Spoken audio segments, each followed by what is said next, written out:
the scent of your childhood. What it says on the can, Harry. Do you remember? You know, reality will turn. Do you remember the war? That's right. Tell me. Where are you? No, you failed every. You really no, you'll be back. Stinky. You're not coming back from shit. You're So something is wrong. Oh yeah. Time to go to work in the shit factory. Right.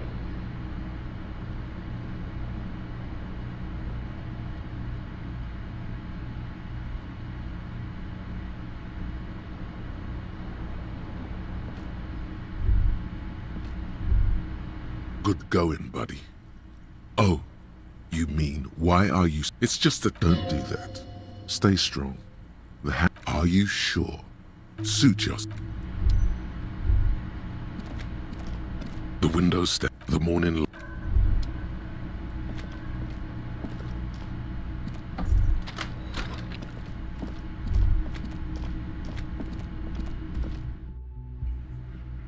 Oh.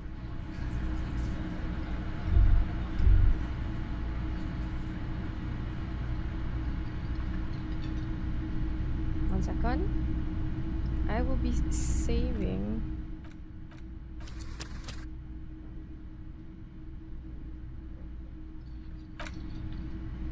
Until down.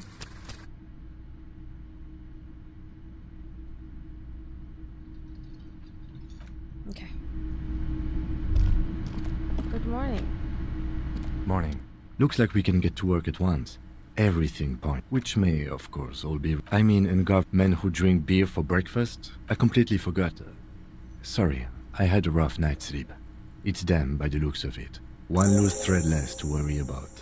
And one big problem to replace it. That would just... In fact, even the death of... He's not exaggerating about... One more thing before we do. Good. A power move. They're in no hurry.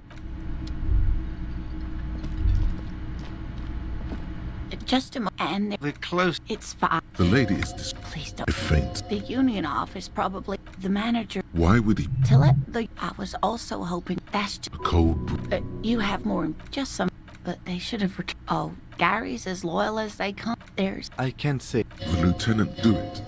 Find her husband. Are you sure we have time to go chasing after bug hunters just now? I did suggest we play it cool, but... I sincerely doubt it. Still, I suppose it won't hurt to keep an eye out. Oh, thank you, officers. Truly, I'll be right. Oh, yes. It's That's My apologies, ma'am. It's not searching. She's completely internalized her husband's struggles. Oh dear, I'm not sure where. It's always a challenge to describe. Oh, wait. The lieutenant pulls... One other thing. We'll be celebrating our via. We hit it off. She's skipping over something. I hope I've been useful. Oh, sweet. The lieutenant gives you a sideways glance. Well, it's. Oh, yeah. Where other hence it's. There's a touch. I knew it. We're gonna be chasing... It's not made up. It's simply elusive. So much. Well, Interesting. Maybe the phasmid... I doubt it. Of course, most phasmid sightings turn out to be false alarm. Oh, I doubt it. Yes. Oh dear. Morel can explain it all much better. I wish you... Sometimes the most... I suppose you could use... One cryptid. Like you said. One. This can't turn into some kind of cryptid extravaganza. We have things to do.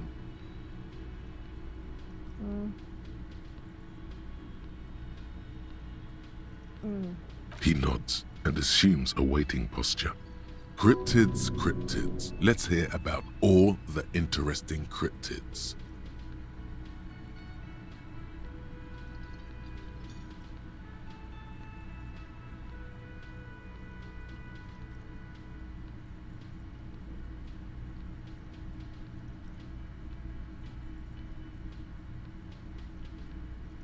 Yes.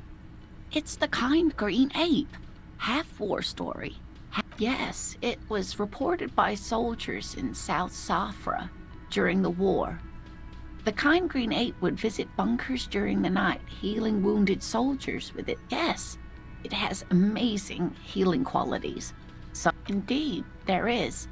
Which is to say, the kind green ape is a species with which we share a common ancestor, and that evolved parallel to our own. Just like your partners. Oh, what? Wait. Which is to say, the kind green ape is a species.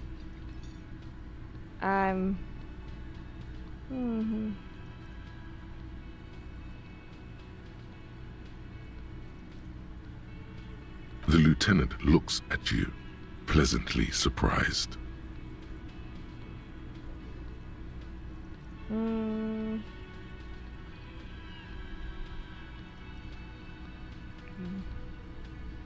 Well, I did not expect. This is so out of left field.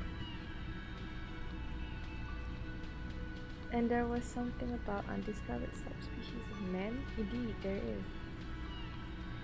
Among the pigtails, something same as among the family, which is to say that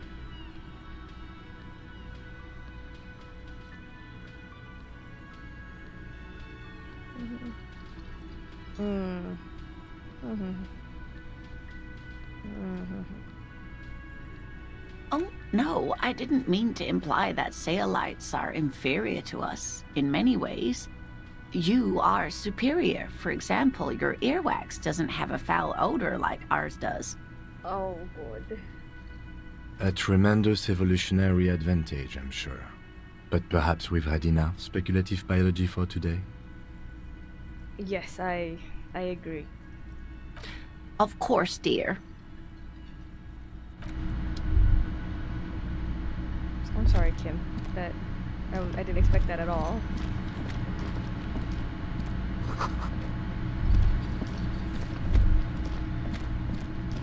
Yeah, let's just zoom past them. I'm gonna save again.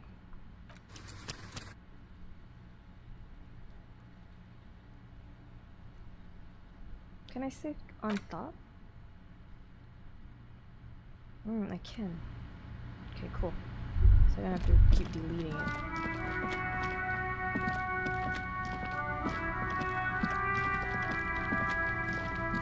Okay, I'm just gonna click on it to see.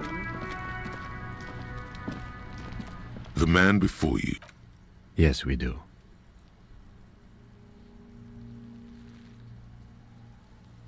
Someone else? You mean, like, sadly, I know it's hard, but I assure you, climb up, there has to be a less risky way, with less falling down of trees. Yeah! How?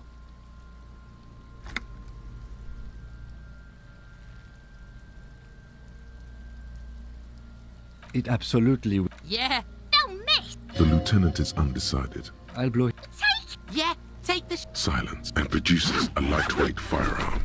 He drops a paper cartridge in the barrel, separates the scouring stick, and gives the cartridge 5 tucks. He then steps back and assumes the fellow's desk position, taking aim. The kid's voice is drowned in a shrill blast that God damn it. he feels bad about it. Kuno could have hit it easy, but then Kuno's not fucking handy. I have to say, it's beginning to look unlikely we can... It's bad as it... Go ahead. I only have. This is the. Yeah, take it, you fucking banana. The cold piece of bakelite and gunmetal is... The fuck are you waiting? Kuno is silent. The buckle comes into... Why don't you just shoot yourself in your mouth? At least you won't miss. Okay. So, I'm gonna reload it here. And I'm gonna increase my hand-eye coordination, but we're not gonna do it yet. I think I'm gonna look for some kind of hand-eye coordination.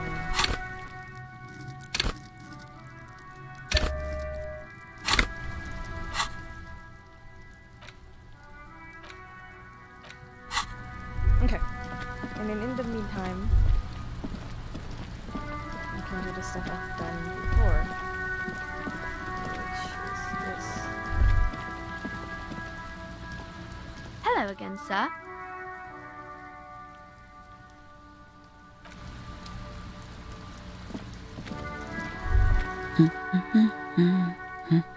Yes, me. She doesn't really want. Looking for something to read? It is. I know you are. What with? My husband? I don't. Where is this going, officer? Yes, but no. Why are... She has the husband, What? Who said that? but he is. No, absolutely not. Are you a policeman or an... They're not... You know what if something horrible? What? They're almost grown up now and... My youngest girl, why do you need to... Did someone say party? There is no investigation. I don't mean to disrespect, sir, but you are being a bit of a cockatoo here. For what it's worth, I agree. But cockatoos can't be stopped when they get like this. It's better to indulge him at this point. Nothing. Maybe you should. What if the Wonderful. The story's over. an array of neurons? The woman before. Hello again, sir. Oh, that's Auntie Bill. No. I think she is a bad husband.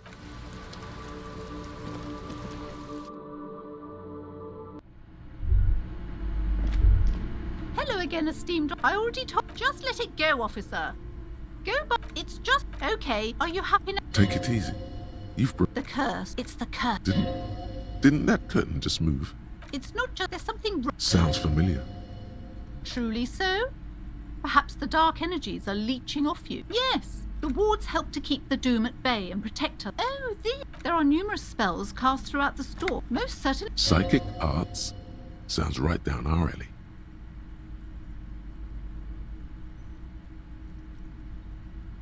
A book about cockatoos?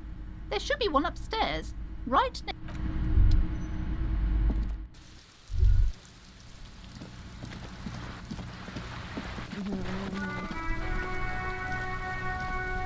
No? There's a problem.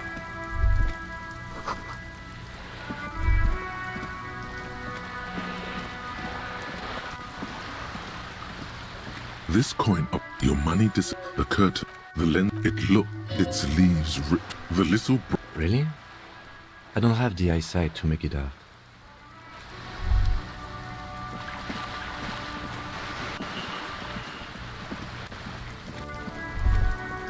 there. Cracked it. What do you mean? What? Yes. Do marriages make any sense? Does not honorable.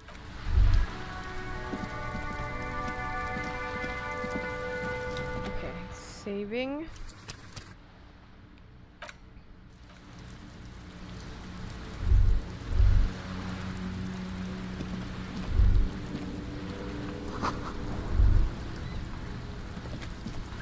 Have you no shame?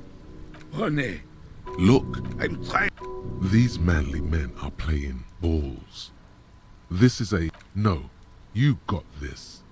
There's the ball. You're the game.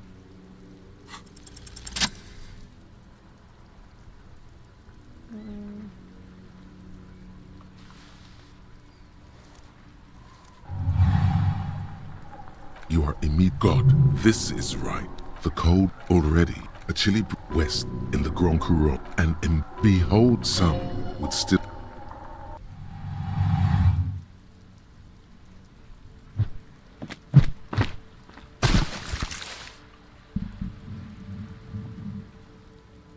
Merde! What the hell is your problem? I don't. A man his age getting worked up like that. You vandalized our game, son. We can't. Yes, take it. of course there's harm done. You good. Just talk. It. Yes, I'm an old. He feels like he has to justify himself for some. Yes, it does. Unfortunately, it's a. You see, I'm fine. It's his heart. No one. No one? Yes, look, officers. the post. Evrard created this job for René because he knows the royal carabinier's pension of honor and PTSD isn't something a man can live off. A decorate. Look, officer. Yes. Unfortunately, in Martinet, cop is a pejorative term. If I knew. This is a man with a lot of past. Yes. No. Why? Because that's what happens when communards hijack your country. Sad. Should have fought dirty. Because this place. Yes, He mountainous was you. This here is Blood ground. You got old René going there.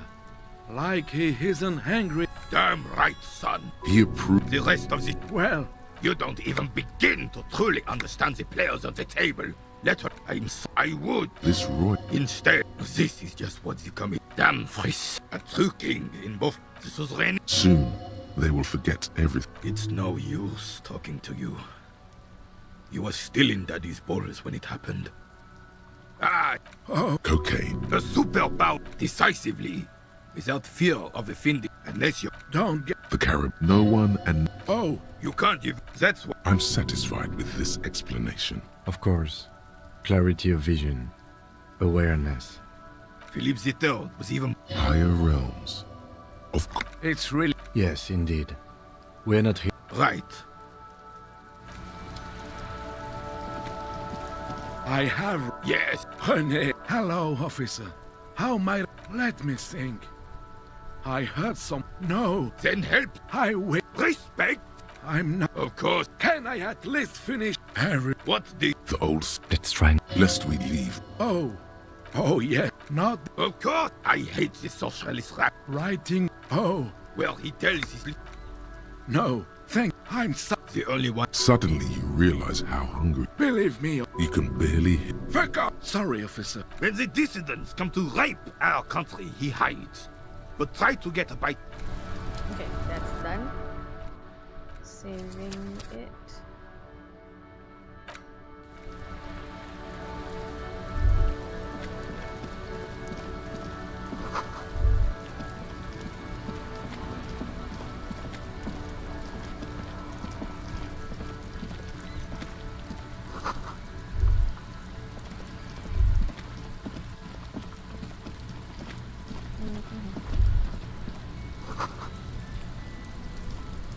Stuck in the rain in a traffic jam, man. What's on your mind?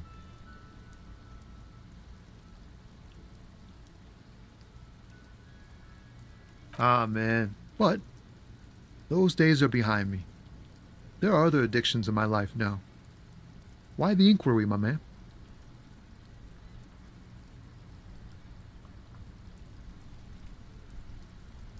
We have a credible lead, sir. Someone on this roundabout is remember waiting this for a part. bulk shipment from the harbor to load it on their lorry and drive it to Jamrock. Not me, man. No way. I don't need any trouble. Shit's bad enough anyway. This jam's got folks up in arms, and I'm afraid it's headed Oh, I toward a thought this- conflagration.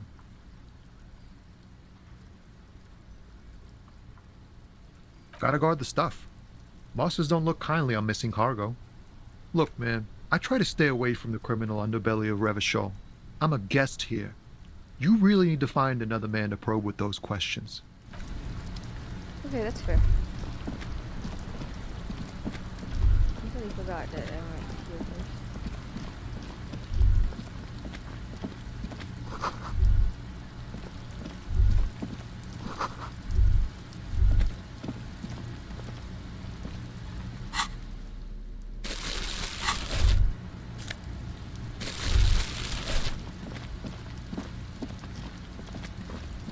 You see, as the name Happy shopping of from Alton. your.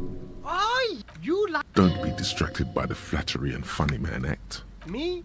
It's very sharp of. The apricot. No, no. Speaking Well, if it's for his drugs, unless you're into. That's very cool. That's even. Who said that? So you admit. No. Okay. Exactly. It's such a small part of my life. It's in the rear view mirror now. I'm climbing out. No, not And gross. he doesn't want to talk about that. Look. It's a she, okay? All who exactly is to. of them. Even the ones who've left. I don't know. It could be. She was. All right. I scored. There are clubs. Don't be shy. You find your. Economical, but also trendy. Look first hand. Buy second hand. Keep the economy. Something cold. This jack practical. Good choice, officer. Mega sporty. You see I can see you with a pair. those sneakers, miss. These ones. No, no, don't look. Then look at them again. These... No way! No, officer! You're... Well, but see, if on the other... There's You like a board. Damn! They're perfect for concealment. No, you are definitely not buying those. Are you sure? But they look so good! These These are all first-rate sunglasses. Alright, we come back over here.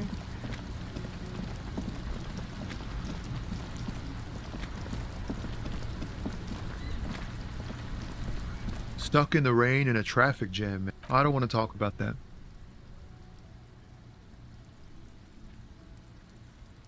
Man, I was hoping it isn't going to be her. All I can say is, she isn't around here anymore. She isn't some evil drug trafficker. And I don't know where she is. I didn't, man. I told you I was... he still is. Hoping. It's just wishful thinking on his part. Not trickery. A friend? An acquaintance. Thank God I don't know.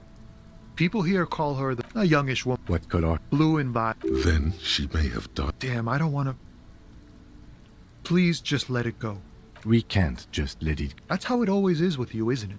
It won't come to that. I don't believe you. I just can't, man. She's got the dark... She shared? Yes. Which is why I don't want to snitch on her. I heard the room. Did this... Well, the way it worked. The pain it... Fuck, man. He's right. Push, Tommy. Now is not the time. It's right here. Thank you, friend. I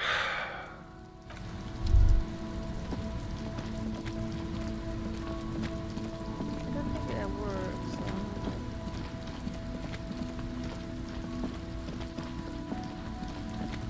Equip half light immediately. Oh, I thought I'd have half light. Wait, no? Oh, no, I didn't.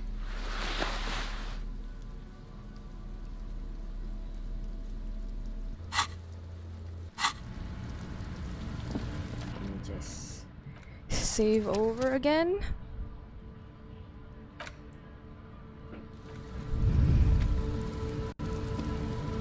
Looking for something, Hunt? Come to tell me to fuck off again? I don't know what you're talking about. Headed. He's been expecting this. Listen up, fuckwits. You don't scare me. You cops don't run Revachol West. No. He means La Puta Madre. The name resounds like a bell in the air. A dark gong. Looks like the lieutenant has a plan. Let him do this. Yeah, him. Then I presume you are familiar with his peonies. Yeah, they're his little bitches. He's good. Not just the unions. He has peonies everywhere. Some say he even has them in the RCM. Dirty fucking peonies who'd do anything for him. Multi-ethnic drug addicts.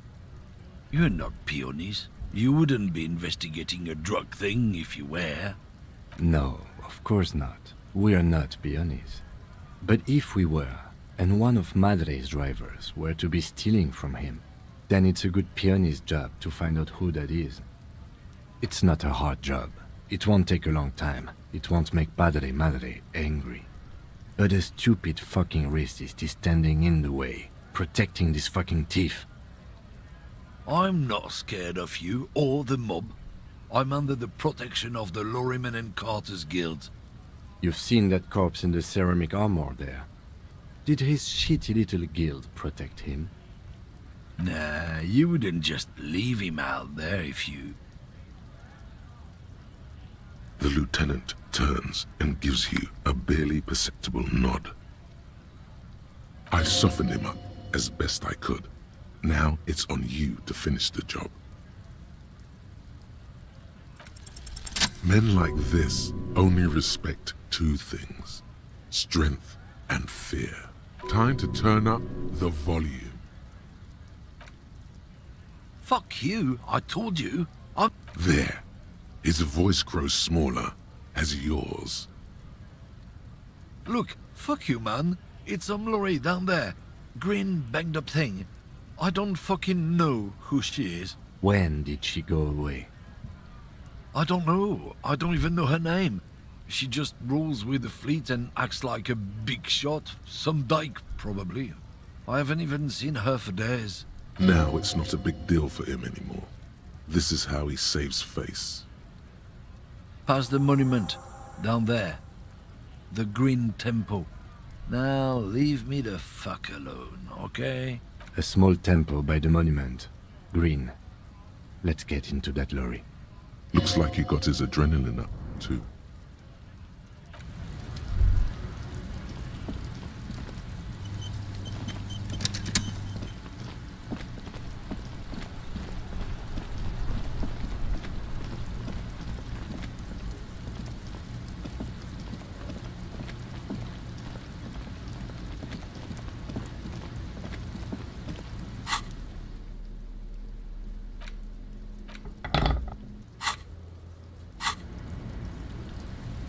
This green found A to Z. This must be the one he told us about.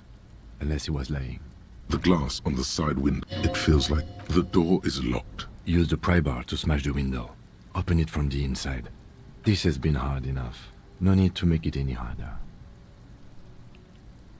Hold on. I need to increase my physical just in case.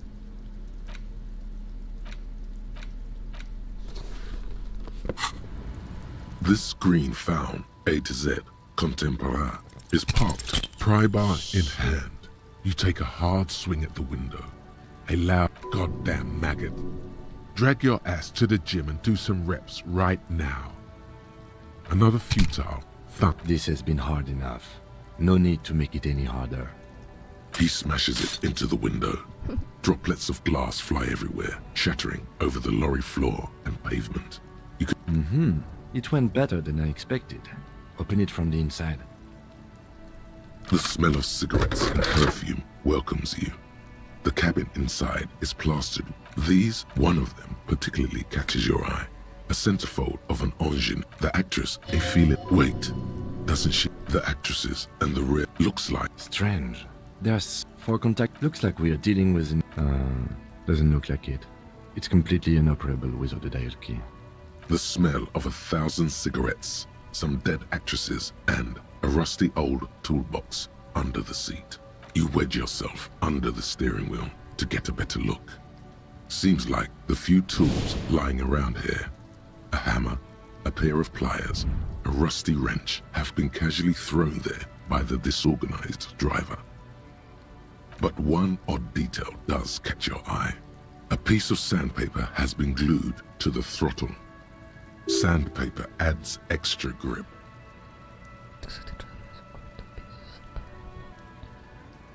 Sandpaper? A novel technique?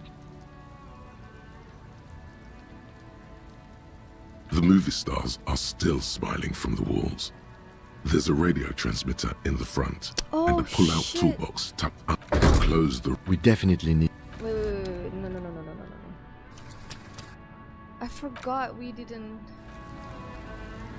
do the visual calculus on that yet. Well, Damn. No, you shouldn't. You're an officer of the law. Hey! Yeah.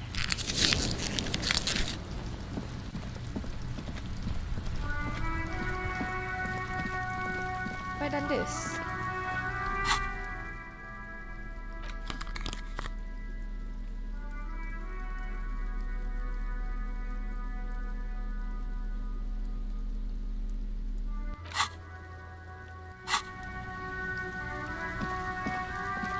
You see a set of tire tracks in the brown slush that covers the cop habit. You look at it. Hard to say. That doesn't look good.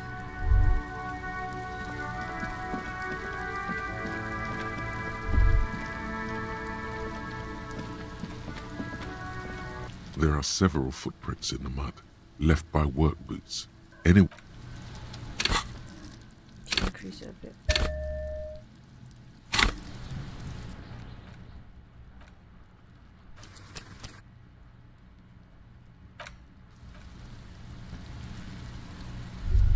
there are several footprints in the mud, left by... What do you think you are? A super detective? Okay. Reloading.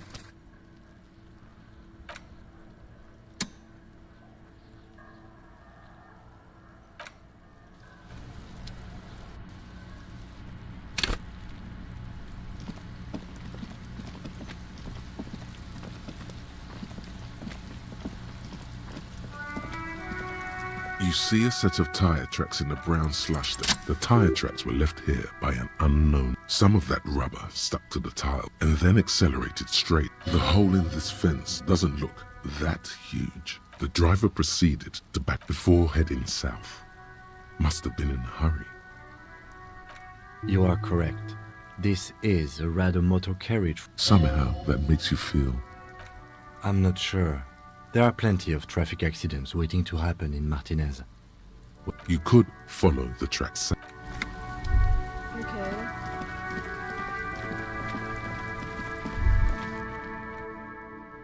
I'm gonna save over it again. And if not, I'll try something else first. There are several footprints in the mud, left by work boots. What do you think you are? Okay.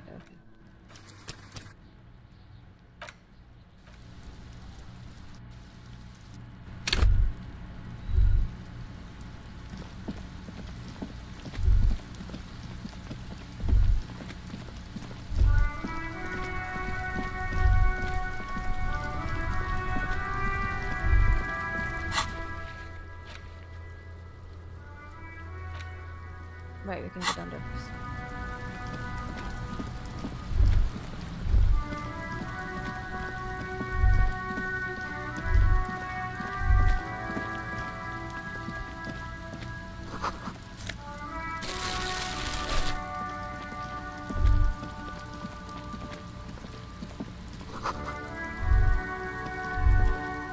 Good morning to you. A burly. His posture is relaxed.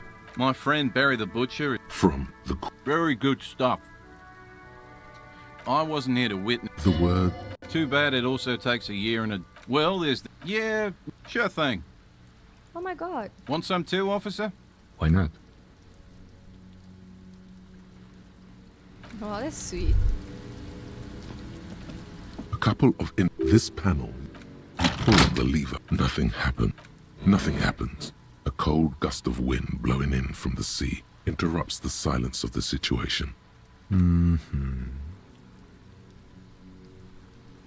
spring brings the lever back to its original position. Wasn't there a sign over there?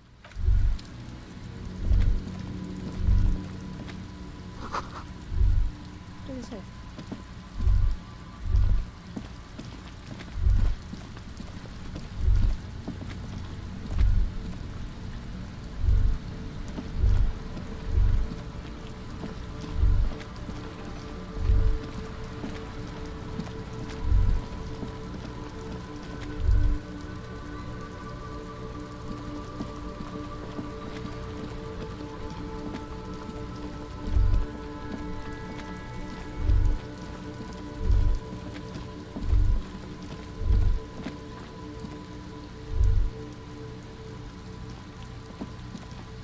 A crumpled billboard reading, Samaran, whatever it is, the boy.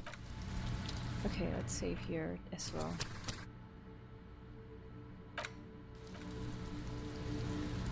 A crumpled billboard reading, just some tasteless advertising. Damn it.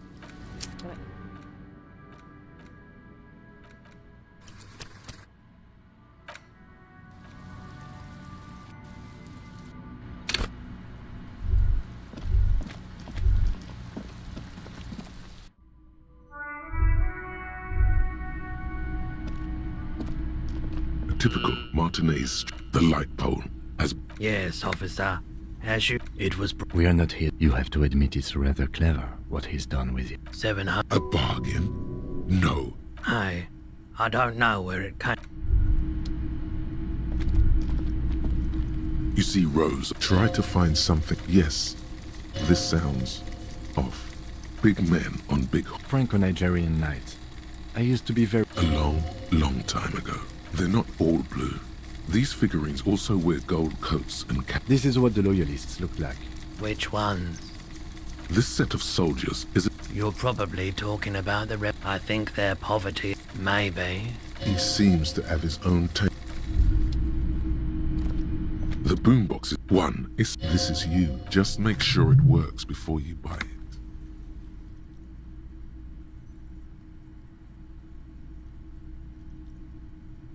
is the Harman Welshie W2, made in Vespa, designed in Seoul. Plays all real. Absolutely. If police work means. Like a beach party, with sand and sun and seagulls dancing on the breeze. Theoretically, yes, but we don't have time right now. It's generally murder investigation first, then beach party.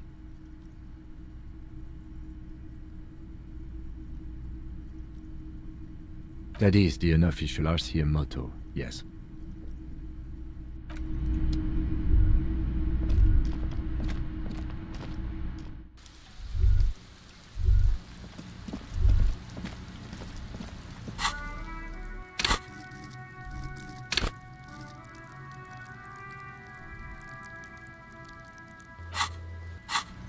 Okay, now I'm gonna save again.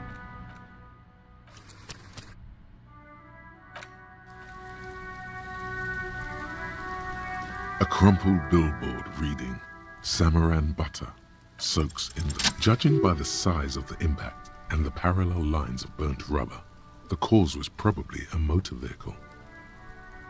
These look like the same tire tracks I saw earlier, in front of the whirling rags. Side slip marks indicated that the vehicle was traveling up the crater at 35 kilometers an hour. The black marks on the roof indicate that the vehicle vaulted from the crater to the roof of the shack. The panel served as a takeoff ramp. The vehicle soared through the air, hitting the billboard and upsetting the posts. The sign broke the vehicle's fall into the canal. Still speeding, the vehicle made a loop and vanished into the fog along the coast. There are two good candidates. It's about the right size, and the tire marks look like they came from the skinny tires frequently found on that motor carriage. Very sturdy but light motor carriage. More likely than most to survive that jump. You'd have to follow the tracks to be sure. The lieutenant looks on, waiting for you to wrap up your analysis. Oh. Any theories about what happened here?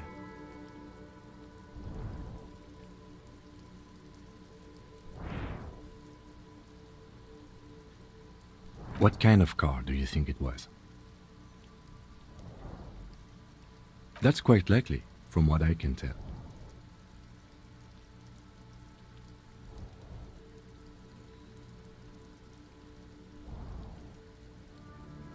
We're not traffic cops.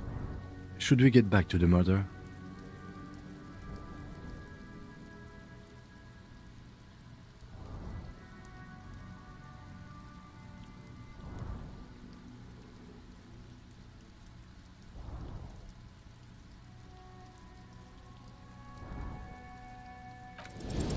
You've thought of a very touching story.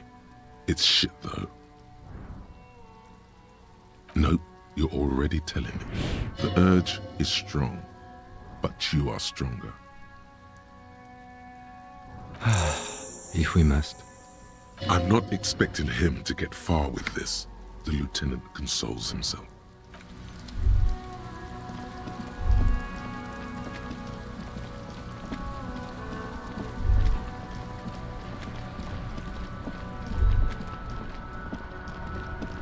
Okay. So, after all of that, let's try it again.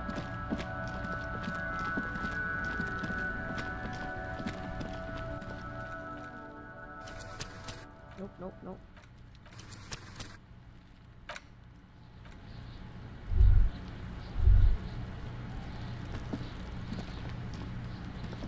There are several footprints in the mud, left by work boots, anywhere from 6, maybe more than 12.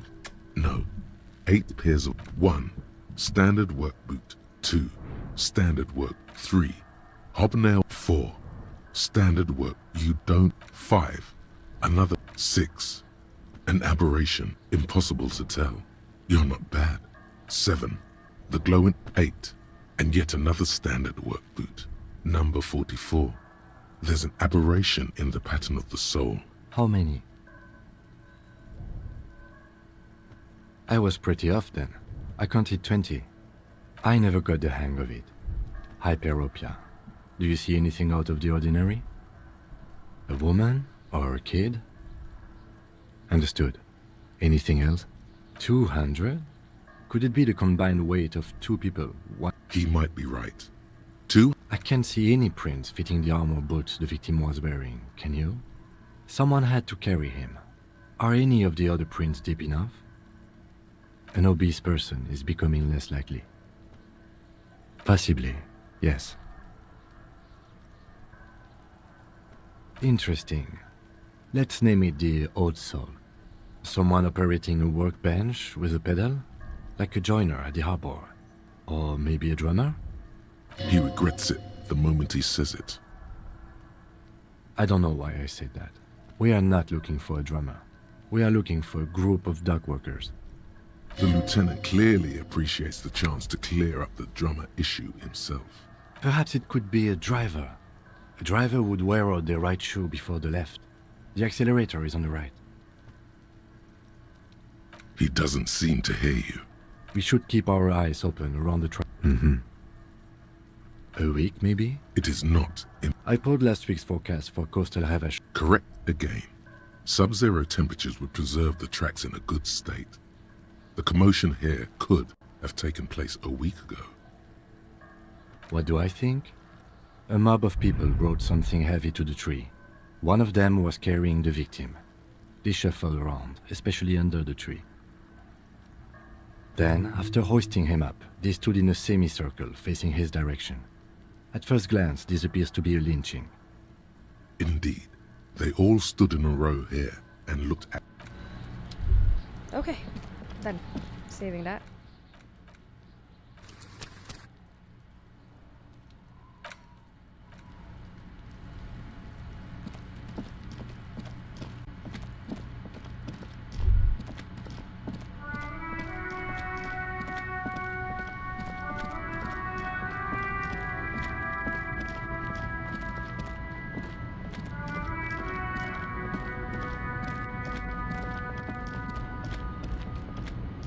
This screen found. This must be the one he told us about.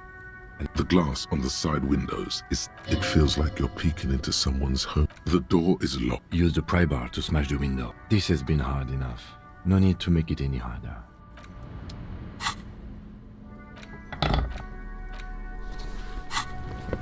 This screen found A to Z. Contemporary. Pry bar in hand. You take a goddamn maggot. Drag your ass to the gym and do some reps right now. Another futile thunk sounds in the brisk coastal air. This has been hard enough. No need to make it any harder. He smashes it into the window. Droplets of glass fly everywhere, shattering over the lorry floor and pavement. You can just reach in now. It went better than I expected. Open it from the inside. The smell of cigarettes and perfume welcomes you. These, one of them particularly, the actress, a feeling of weight. The actresses looks like... Strange. For contact, looks like we are dealing with... doesn't look like it. It's completely inoperable without the dial key. The smell of 1,000 cigarettes. Some dead. You wedge yourself under the steering wheel to get a better look. Seems like the few tools lying around here, a hammer, a pair of pliers, a rusty wrench, have been casually thrown there by the disorganized driver.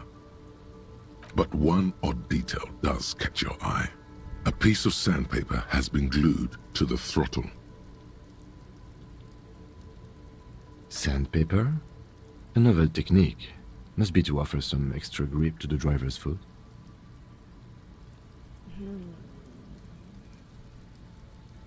Yes?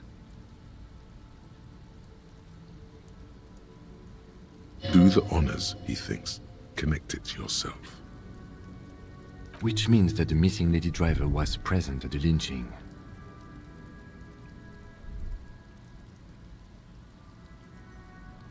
We've identified one of the footprints. but there are still 7 to go. The movie stars are still smiling from a metallic drawer slides out. It's an issue of, it looks like an article ripped out from a radio enthusiast magazine. These formulas look oddly painful. The Ulan frequency system? I've never heard of that before. I know of FM, AM, UKV, but... The pull-out toolkit slides back into its nest. You close the rusty old lorry door. Great. I think we got everything. A word, detective? Before we return to Joyce? Alright, we've finished here. Let's quickly debrief and go over what we found, so we don't do it in front of the company rep. Honestly, I'm quite worried by what we've seen so far. The evidence seems to point to a rather extensive and well-organized operation. I'm especially intrigued by that radio transmitter, particularly the sheer number of stations it can connect. Looks like this alleged drug trade casts a wide net. I'm not sure what the Ulan frequencies are all about, but they may hold some significance. Perhaps it's a better way to connect between fleets while avoiding frequency bleed, or maybe it's used to tap into RCM networks. Listening in on your calls. As elegant as they are, I don't think they are relevant to the drug trade. Don't be fooled. Desire always plays a role. Yes, well...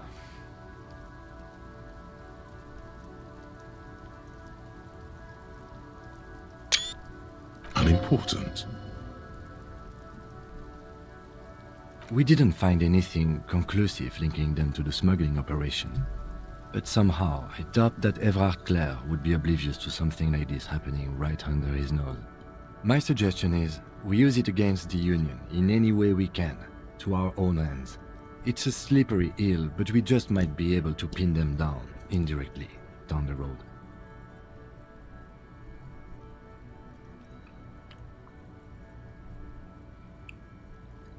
We should return to the murder case, see what Joyce tells us about the lynching.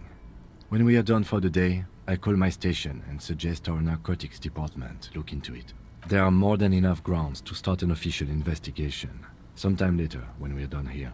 We do not want to get caught in that. The fact that one hasn't started already gives me pause. An investigation, I mean. Especially, all the same, I don't like the idea of internal affairs descending on the matter. That won't help anyone either. Debrief over, after you.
I saw you poking around in Lady Driver's lorry. She in trouble?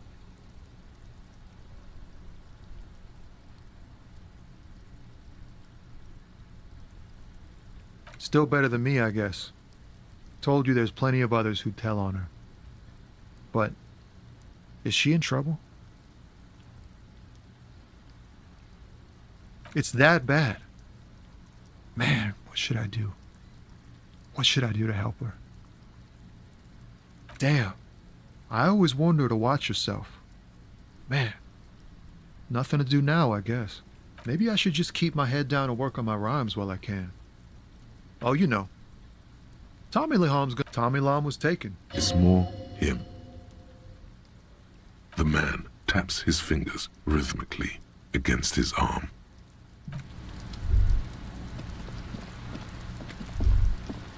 I want my volition to go up.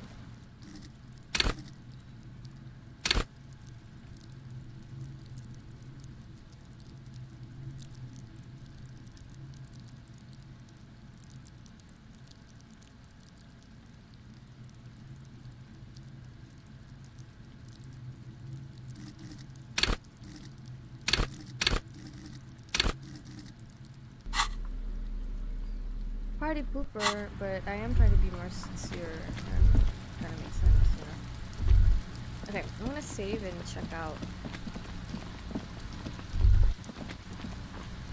the hand-eye coordination thing. The thing is, I don't know if I can upgrade that anytime soon anyway. So I'm gonna save.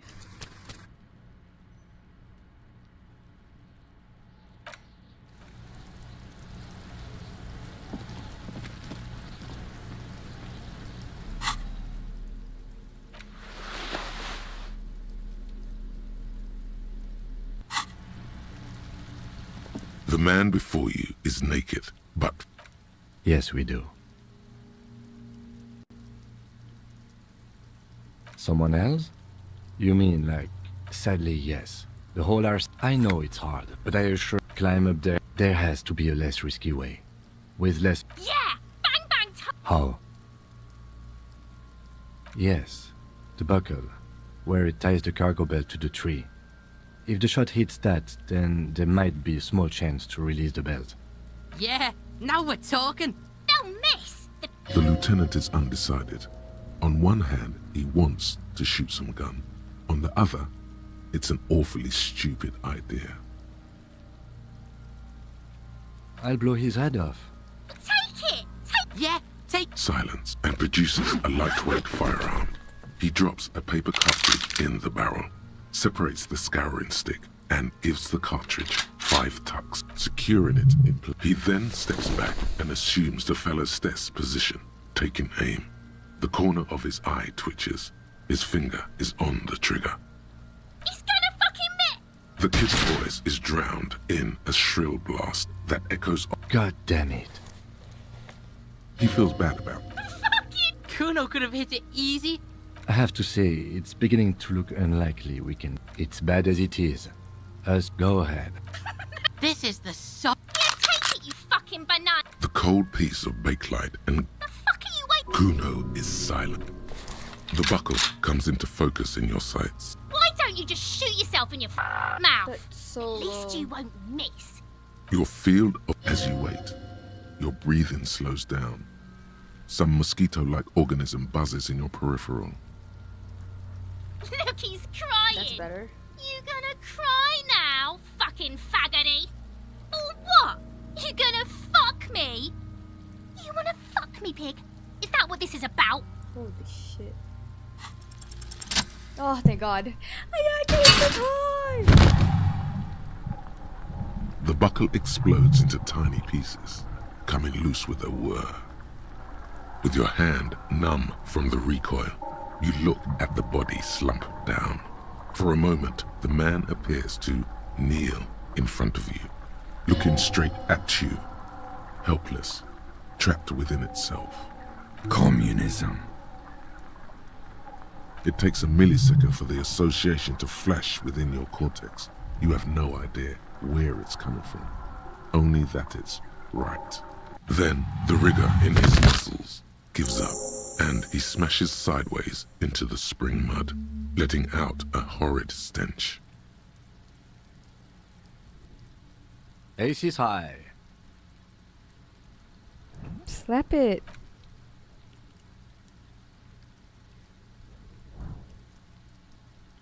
The lieutenant takes a little hop to perform the customary salutation. Aw. Your palm hurts from the slap. It's precise and down to the point.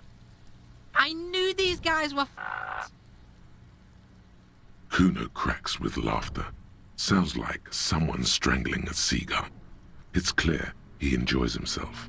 I knew they suck each other off. We will perform a field autopsy and determine the cause of death. But before... Excuse me. It looks like I feel like taking a break from the stench. I'm sorry to interrupt the jubilations here. Just a little breather before we do the autopsy.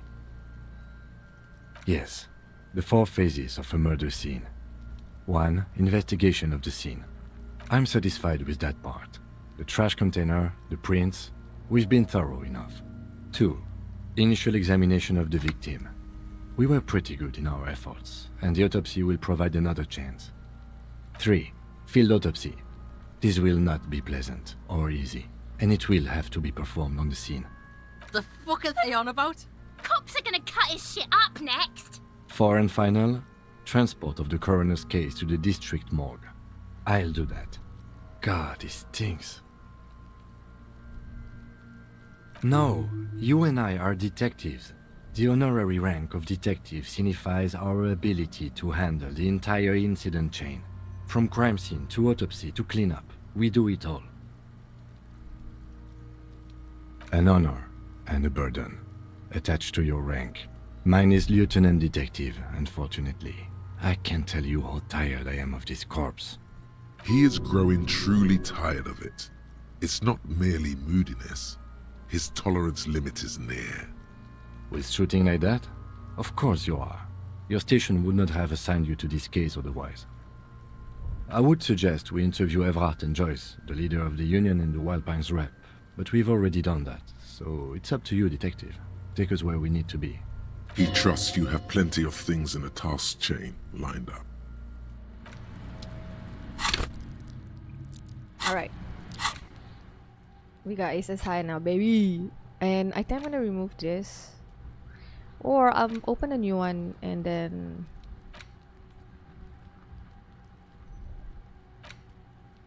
Speed gives me I thought that just gives me... I'm not gonna do speed, guys. I'll leave that first. I think I'll forget this one. Oh, wait, no, I can't. Unlock this one. And then I'll forget it when I have another point.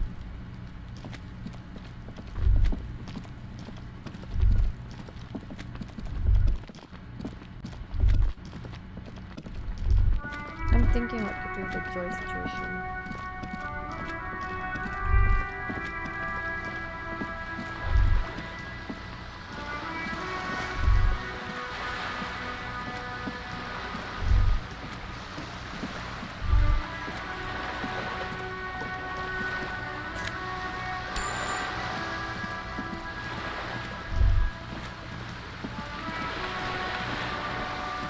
You know what? I'm gonna talk to Britnessor.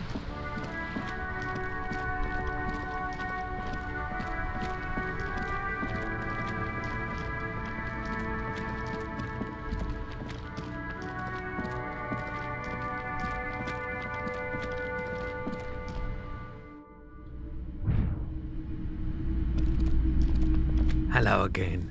How can I help you? Traffic? I'm sorry, officer, but I don't drive. I just don't like it very much. Movement on the road never really gelled well with the movement of my thoughts. Now that I think about it, I do remember hearing a thunderous noise the other night. Some kind of powerful electric vortex hitting the shop and then moving on. That sure narrows down our list of suspects.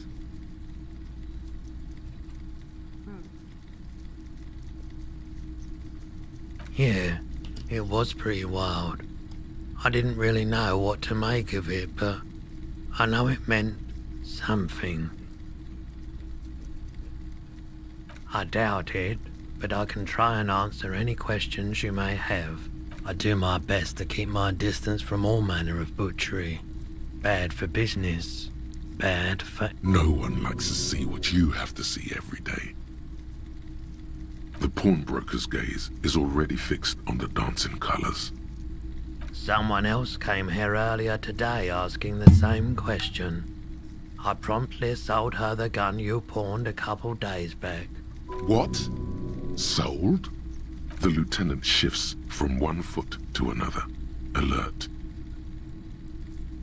You, With Kim here too?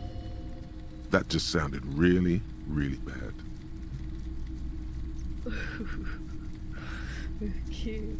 Maybe I should have tucked alone. You were adamant about getting rid of it, officer. Said you were undeserving of a service weapon of the Revachol Citizens Militia. And I don't like keeping guns around the shop for long. Off the charts photon emissions. The unhealthy kind. He's not telling you the whole story. It seems he's trying to spare you. You weren't quiet yourself, officer. You were very distraught. You said the gun was a threat to your life and that you can't trust yourself with it tonight. And that you need the money. When I said that I don't normally buy firearms, you put the gun barrel in your mouth and sort of sucked on it. Then I agreed to take it. You sucked on a gun? Good. Very normal.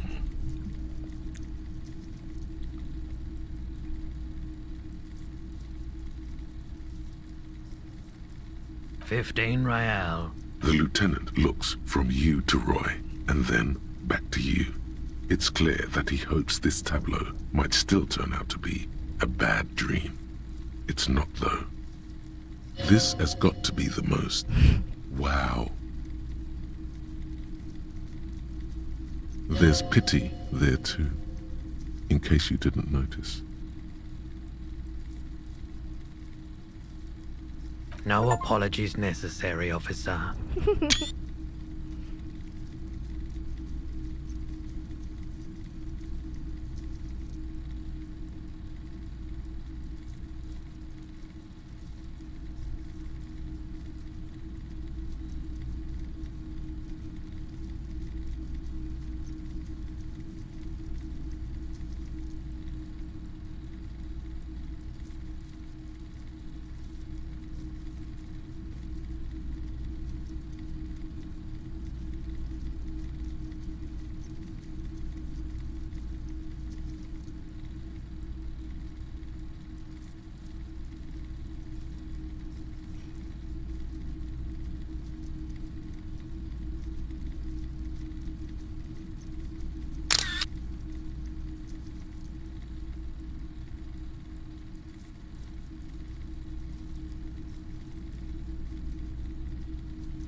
Okay. She didn't seem like a policeman, although she kept referring to herself as a pig, which was odd. I found her interest in the gun a bit obsessive, but I was just happy to get rid of it, and of her. Truth be told, she was terrifying. Right, so let me get this right. You sold your sidearm, issued by the Citizens Militia, and now a civilian is running around the streets of Martinez with it? Miraculously, his face does not reveal what's happening inside.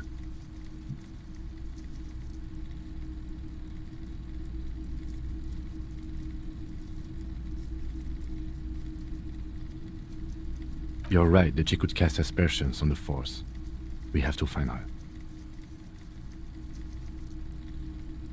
My apologies, officer, but I have no idea where she was coming from or where she went. A needle in a haystack. There is nothing you can do about it right now. You'll just have to hope Everard wasn't lying, and the Union can track her down in time. Maybe. Shady-looking guys came in here yesterday, looking like they'd just taken off their Wild Pines overalls. They asked if I have a police weapon to sell. I told them I already sold it. They went their way. It was a trip, but you know, all sorts of people come here, asking for all sorts of things. Maybe Claire really is tracking down your gun. Of course. Oh, yeesh. I don't remember if I had Kim with me the first time this happened, because I don't remember his reaction being so rightfully upset.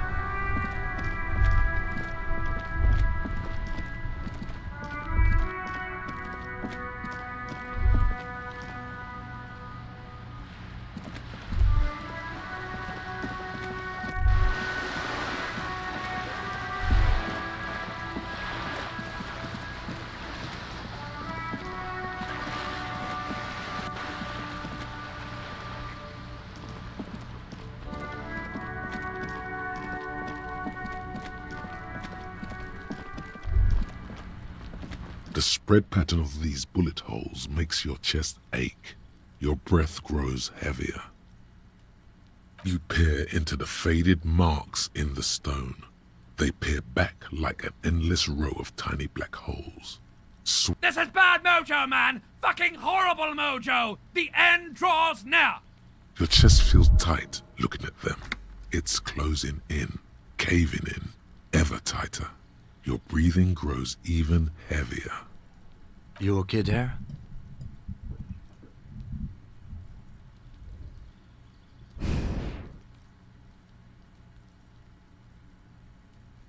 Might be the after effects of your past escapades. What are you looking at?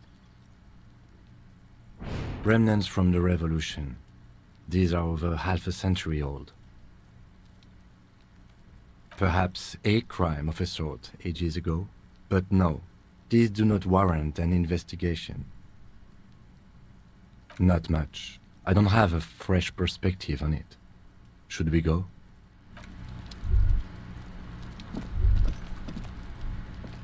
Alright, let me save real quick. I think I'm happy with my outcome, and thus I'm gonna make a new save.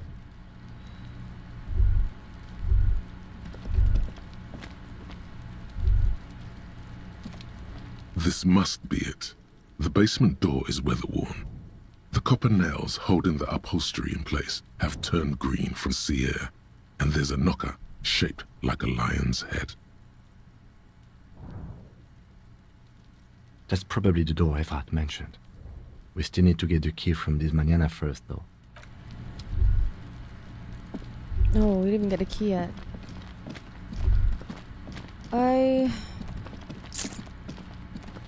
I would like to do one where I didn't even do any of his bidding, if possible.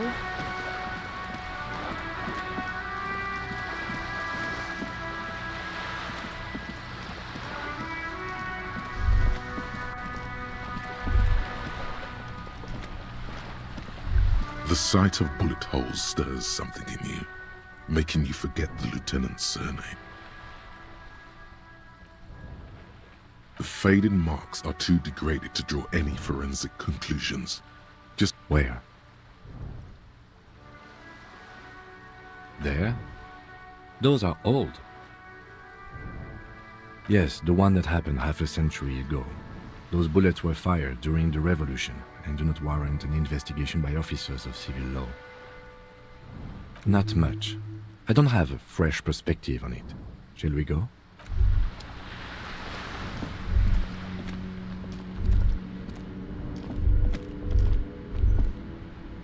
Maybe I can...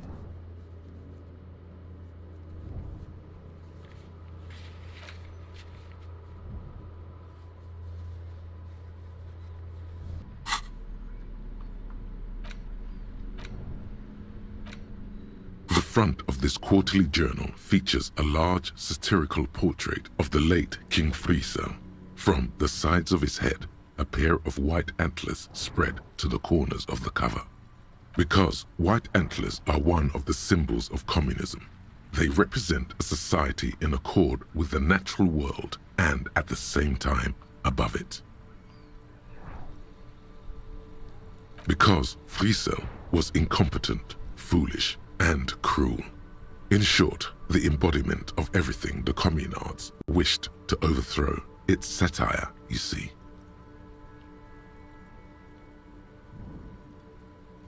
To your disappointment, there aren't any full-color pictures to direct your attention. Just column after column of closely set text, interrupted occasionally by little doodles in black and white. After rifling the pages with your thumb several times, you return to the table of contents. The magazine is divided into several sections: international developments, Kunst und Kultur, and local concerns. Just inside the cover, there's also an editor's note. Comrade, as you know, this journal takes its name from Mazov's immortal expression, Du cristal à la fumée.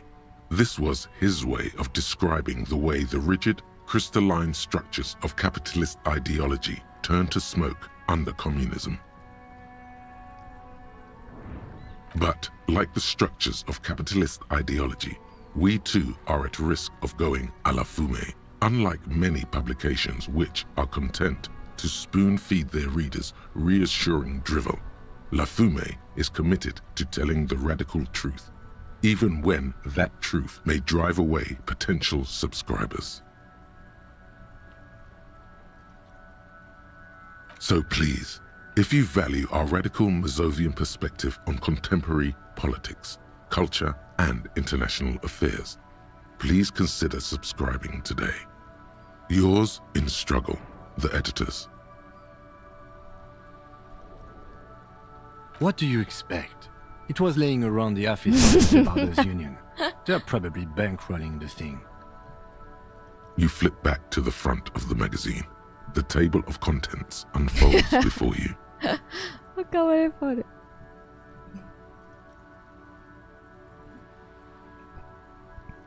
This section includes a long, tedious critique of the latest round of free trade negotiations between the EPIS nations and the Free State of Semenine. You also skip over an article about heavy fuel oil smuggling along the Messina border, something about bear wrestling in Samara, book riots in Yugograd. Face it, you really aren't interested in foreign affairs. You're not even sure where most of these countries are. You flip back to the front of the magazine. The table of contents unfolds before you. It takes a moment, but gradually it dawns on you that Kunst und Kultur must mean arts and culture. As you leaf through this section, you come across several reviews of recent radio plays, as well as a brief artist spotlight featuring a local artist identified only as CS. The main feature, though, is a long essay titled Tip Top Tournée, a critical Mazovian perspective.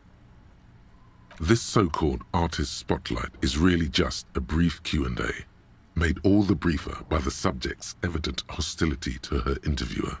That certainly sounds like a certain delinquent youth who likes to harass you from her balcony. The actual article is surprisingly light on details, but after skimming a page or two, you gather that it has something to do with motor carriage racing. You think you're settling in for a relaxing recap of the most recent season, maybe sprinkled with some nice anecdotes about a few of the more colorful drivers. Instead, you find yourself skimming a 10,000-word feature about all the politically problematic aspects of Tip Top Tournée. Where to even start? For one, there's the crass commercialism of its sponsorships. And then there's the practically criminal emphasis on deadly motor crashes.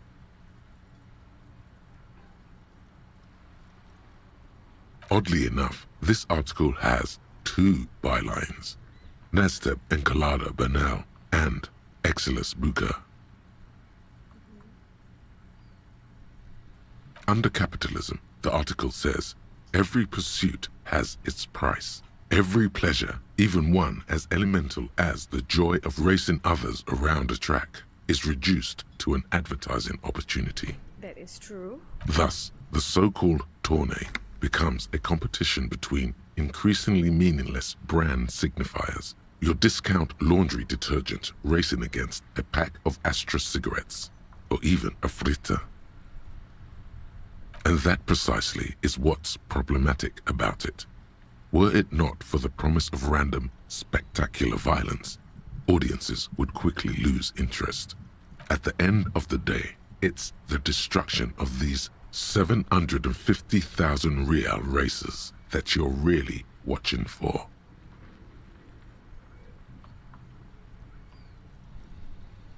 Sure, you think that, but subconsciously, it's the visions of brand names being engulfed in flames that you crave. It could be both. This flimsy magazine is right. Deep down, you know the only true stakes are life and glory, or death by fiery dismemberment. That's because you haven't been reading critically. But don't worry. The whole point of these sorts of articles is to let someone else read critically for you.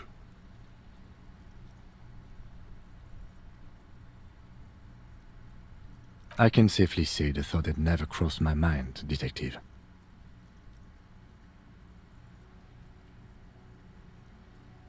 I'm sure most things are, if the young men who wrote this article are to be believed. If I had to wager, I'd say they've never even seen the inside of a motor, much less a motor race. I take whatever they write with a large grain of salt. You flip back to the front of the magazine. The table of contents unfolds before you. Unsurprisingly, much of this section is taken up with articles declaring unqualified support for the dock workers' strike. You skim the headlines. Paint the harbor red and white. Martinez tames the wild pines. A city in revolt. First we take Martinez, then we take La Delta. Finally, there's a brief article by the writer, G. Martin, accusing the owner of the Capeside apartments of illegally attempting to evict certain communist tenants simply for not having paid their rent.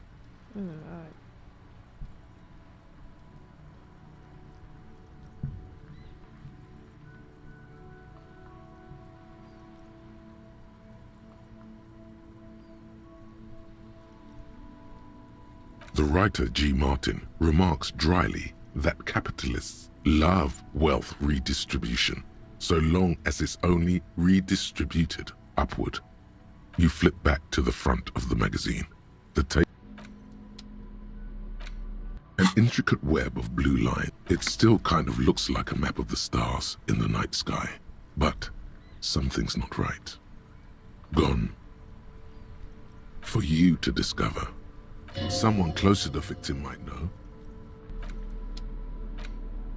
A crinkled chewing gum wrapper. The worn label reads, Tutti Frutti. It smells faintly of apricots with a barely noticeable twinge of cinnamon. Good question. There is no answer or secret phrase written on the inside of the wrapper. Yet you're drawn to it. Drawn by regret. Stop before you hurt yourself with a Tutti Frutti wrapper. Throw it away, please. You carefully fold the wrapper into a square before putting it back into your pocket, lovingly even, despite the strange feeling of regret. Can I even throw it? I don't think so.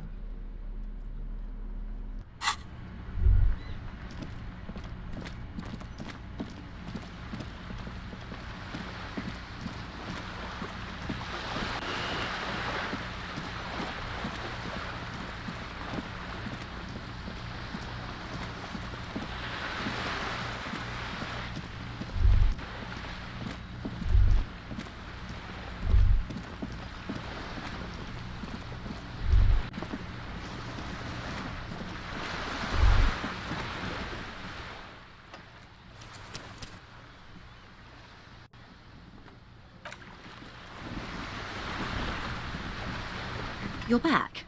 Good. What can I help you with? You have? And how did you like Mr. Clare? Finally, time to choose sides.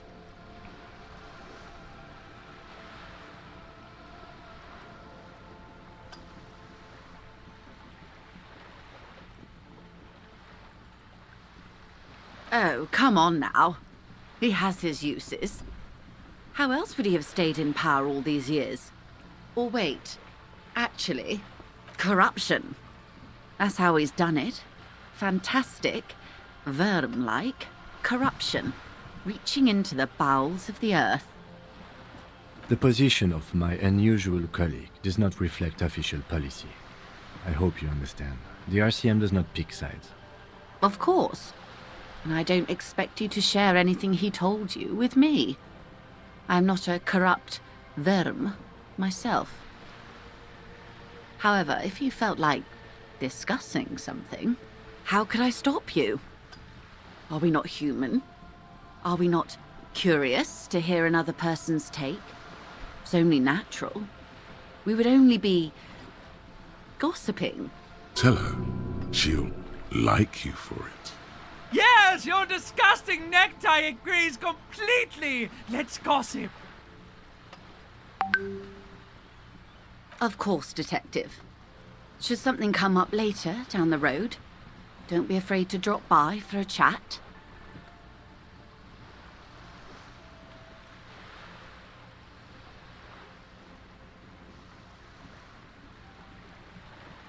Until then, is there anything I can help you with?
That's the man who was killed. I'm afraid this is a discussion for once we've cleared the lynching question.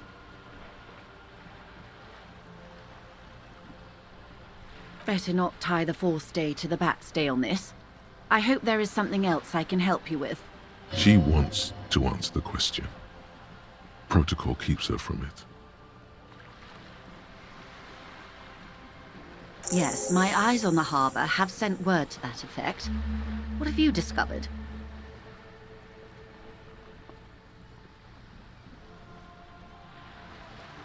It doesn't really matter, and I do apologize for the surveillance. Wild Pines can't afford to be blind at a time like this. In any case, it's a relief to know someone has looked into it. If I may ask, will there be an official investigation? I assume you discovered there is an operation. The lieutenant is about to interject. Cut him off. This decision should be yours.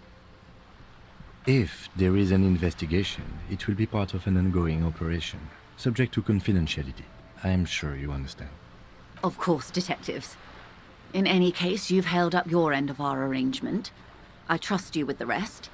Now it's my turn. I wouldn't normally break protocol like this, but the situation demands it.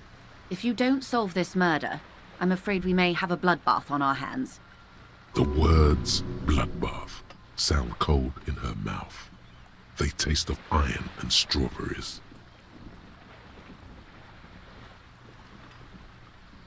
Yes. I'm afraid this strike may descend into a small-scale civil war, with possible consequences for all of Rivershoal West. Since you are sharing, ma'am, this is also the RCM's worst-case scenario. Then we're on the same page, as grim as it may be. I have an indirect role to play, I'm sad to say. My employer experienced a momentary lapse of faith in me. In that moment, they elected to deploy a private military contractor as an insurance measure. They called it my security detail. They were dispatched after I relayed the union's initial offer. Every worker... A member of the board. I tried to convince my employer it was simply a piece of rhetoric, or a joke. They did not appreciate the humor. Absolutely not. These mercenaries are muscle, pure and simple. They are meant to intimidate the Union into surrendering.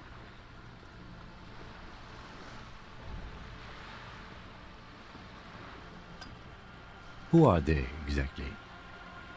Crenel, an Oranese military company. As far as I know, 3 arrived in Martinez. They report to me they wear ceramic armor, have semi-automatic weapons and years of combat experience. They also have trauma and stressor disorder, and no idea how to conduct themselves in an urban civilian environment. So, what happened? The story is, one of them, the colonel, I don't know his real name, sexually assaulted a local woman while he was drunk and separated from his unit. This allowed some of the more militant Union members to subdue him. He was taken out behind the whirling in rags and lynched last Sunday night.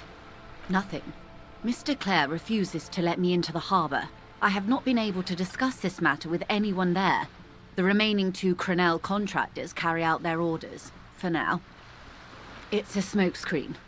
In secret, they are conducting an independent military tribunal into the lynching. Once this investigation is concluded, executions will follow.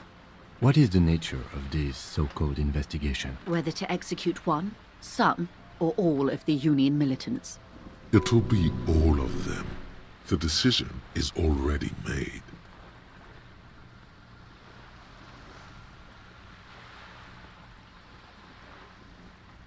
It is very far from disco. My only hope is that you provide a single, concrete suspect before the mercenaries indiscriminately pick theirs. Simply put, if you don't pin this on someone good and do it fast, they will identify and execute everyone present at the lynching. This in turn will force the Union to respond. They would have to project strength and power. The Debardeurs have over 2,000 men. It will be 1,000 to 1.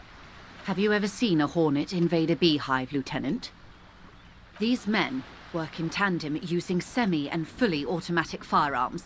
Their armor is virtually impenetrable to muzzle-loaded weapons, even yours. Most, as I said, a bloodbath.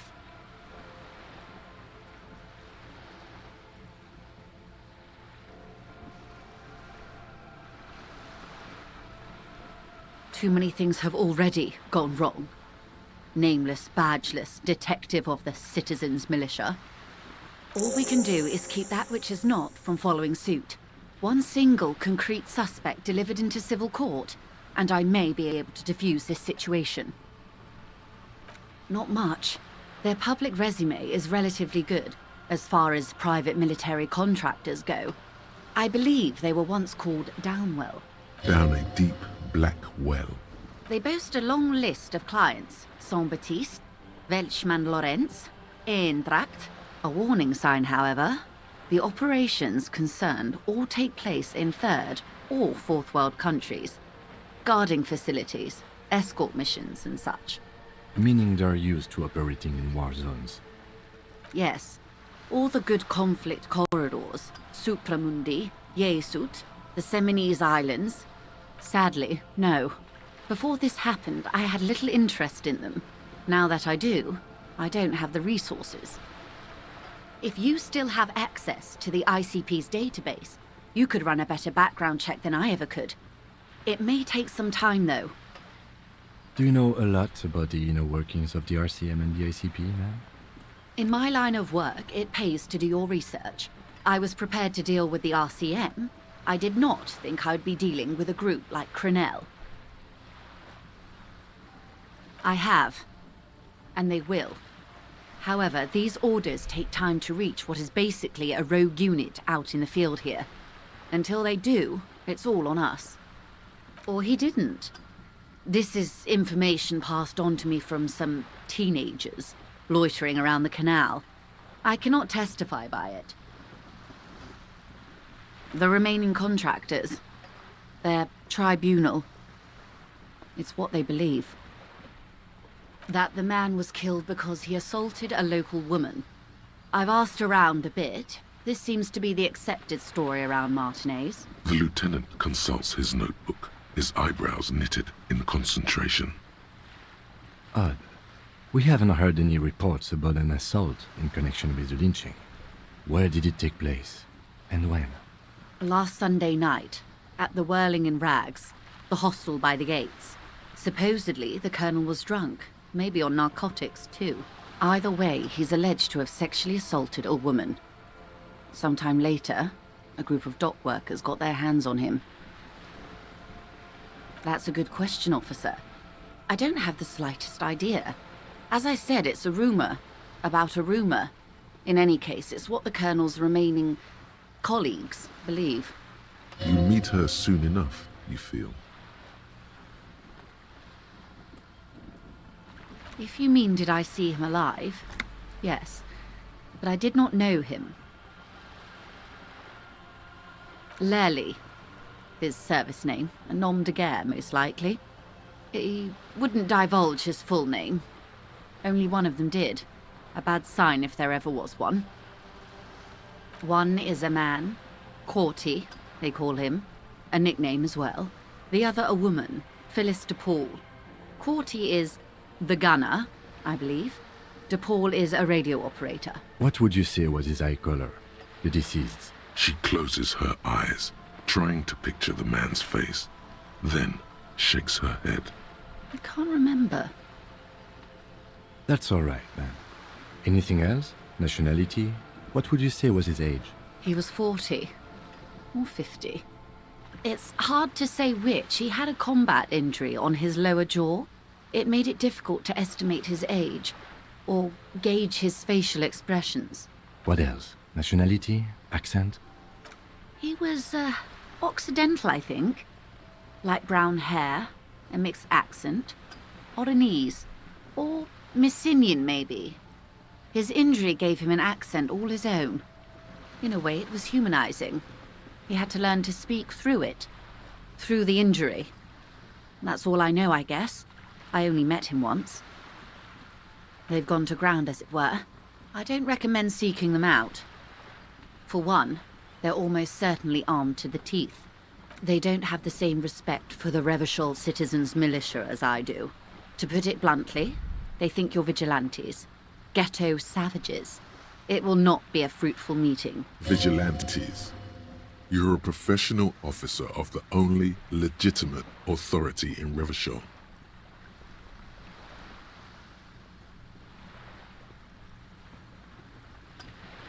Somehow, I doubt that lecturing them on the legitimate use of force will persuade them to stand down. You're likely to run into them eventually. When that happens, I'll be in a better position to mediate if I don't appear involved. One is obviously the scab leader at the harbor gates. The one chanting the idiotic slogans. He's barely maintaining his disguise. The other has a vantage point in a building south of the roundabout. They were keeping tabs on you while you were canvassing the lorry drivers.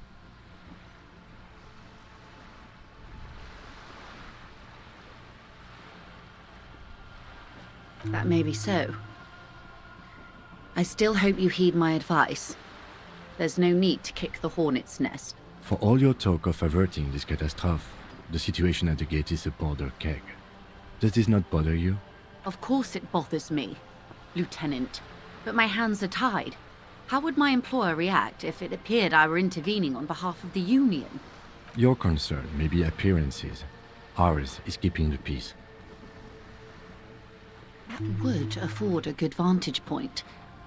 In any case, it's practically inaccessible.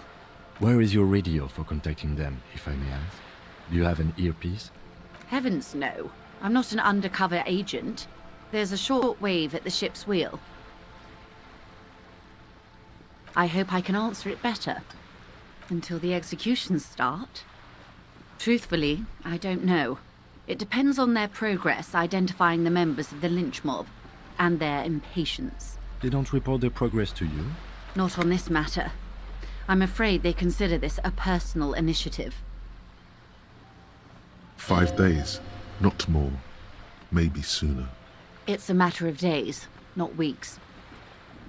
I am sorry to have been the bearer of bad news. If there is anything else I can help you with, please ask. Of course. Excuse my hesitation before. For about half a minute, in silence. It was taken with a Triget not long ago. Her mouth is relaxed. The accordion. Sorry. I was trying to see if I can read the web of interdependence. I can't. But that's how you read this story. The points themselves don't have letters, numbers, anything. Close. Port cities. This is an Oronese map of the war. The sailor's soul would use it to fly back home if they should die abroad. This is a sort of contraption to be reeled back in by. The silver cord, they would call it. Where is he now?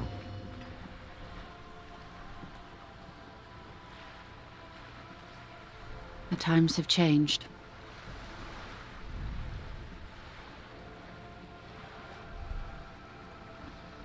Quite a few.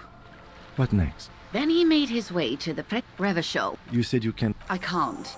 This man was no sailor, and these are no ports. Somewhere in an office lit by a single green desk lamp, Captain Ptolemaeus Price, 58, bald and bespectacled, is writing in a ledger on his desk. Rows and rows of days and weeks, laconic remarks in a single column.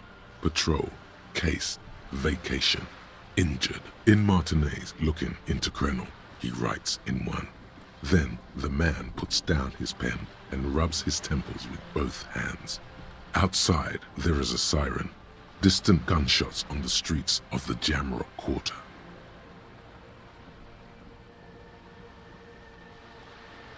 That makes sense to me. We have no more use for a map of the waterways, just like we don't need sailors the way we used to.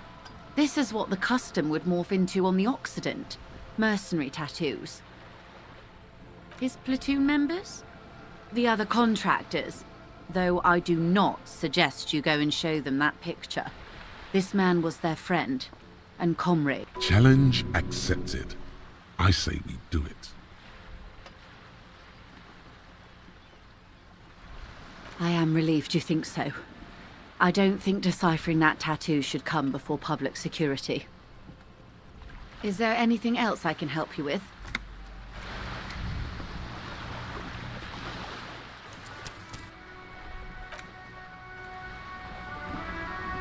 You're back. Good. More lessons in basic reality? My favorite part of the day. Go ahead, ask me anything. These are unimportant times, Detective. You and I were born after the dust had settled. 1,000th of a second too late. For the big time. The smile of a predator. No doubt what she's got in mind. All men are predators, dear. Nothing much to be done about that. It's all a matter of where you get to file your teeth. The revolution. It's quite easy. Every 100 years or so, our species gets together to decide what's next, who gets shot in the head, and who gets the mineral rights. It's a Those would be the communists. Generally speaking, 40 million people got shot in the head during the World Revolution. She's not gloating. It's a relieved celebration. Oh, and the anarchists too. They shot them well. So well, one forgets they even existed. Did they ever? Before they got shot themselves, They shot 2 million people.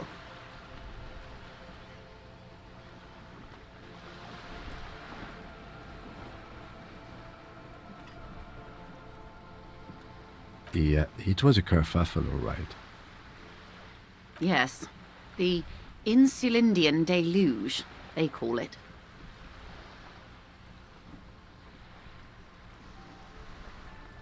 Yes, an acute thiamine deficiency can be exacerbated by alcoholism. Exacerbated? Oh, lots of people. Even the king got shot in the head.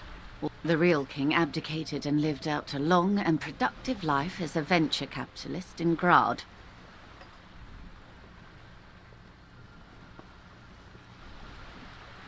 I prefer the term risk-averse.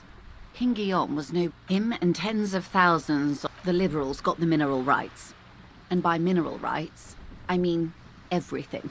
Liberals are usually middle-class people, Detective. Or the remaining gentry. The beneficiaries of the pre-revolutionary. Some were rich enough to stay with the Constitution, with monarchy. Big mistake. Others bet on the revolution. They were called the ultras, or ultra-liberals. They fared well. They didn't win so much as survive. We were the last ones standing when the war ended. Everyone else got shot in the head, remember?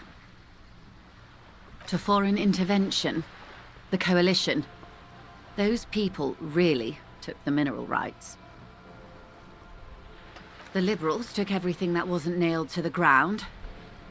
The coalition took the ground. The ocean, the laws, and the people. The coalition of nations. Grad, Mesk, Vesper, Messina, Oranje, and Sur-la-Clay. The armed center of the world.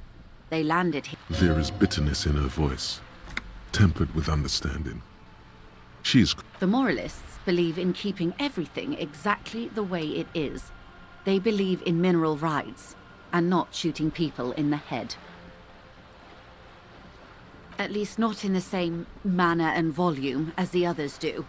They are the long-standing provisional rulers of Revachol now, the coalition government. The rulers of Revachol, and also the world. This is their zone of control.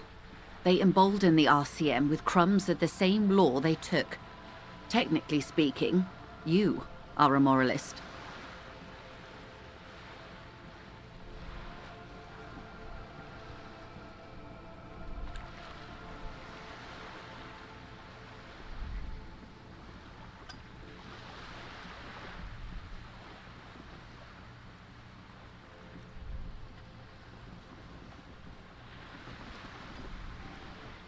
Of course. Not easy to be moderate about head shooting in your line of work. The turn of the century revolution? The revolution began in '02 on the Isla of Grad, though by the end nearly the whole world had gotten involved. It wasn't a who, but a what.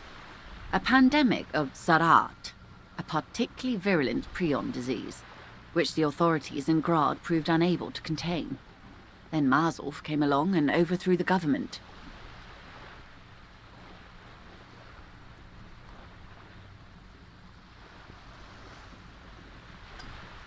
It made people overthrow their governments.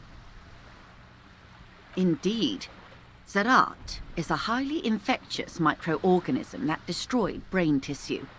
The actual causes of the revolution were material. The pandemic only provided the spark.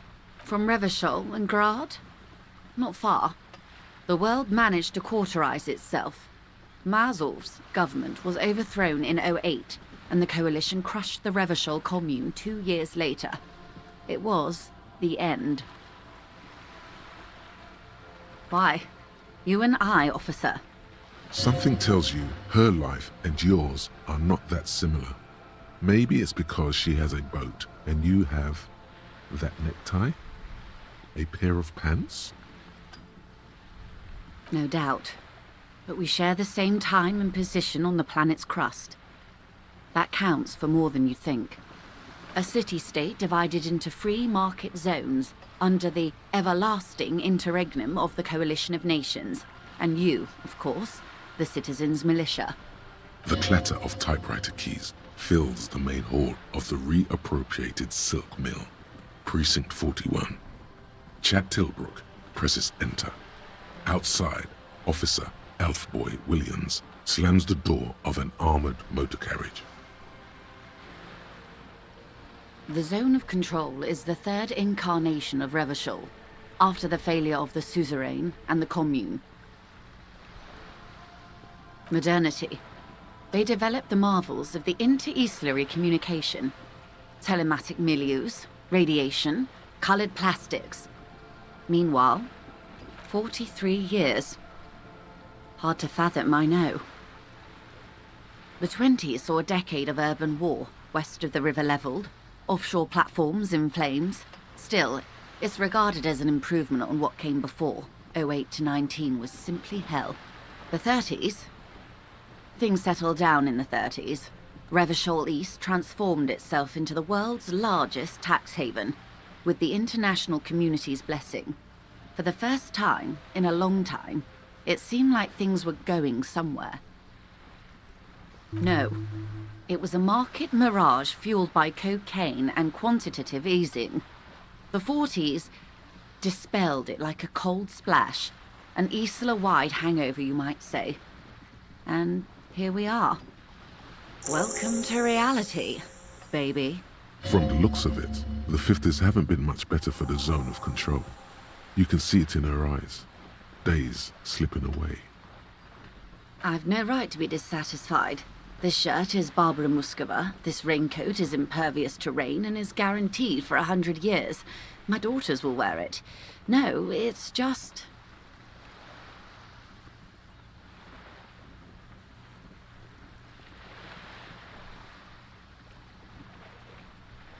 We could have had so much more. Every one of us. If only we'd played it right. Good question. What would you have done different? No, her first.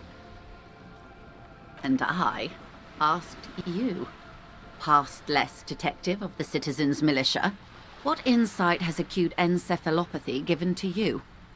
Here's some wisdom, lady. Say the death thing.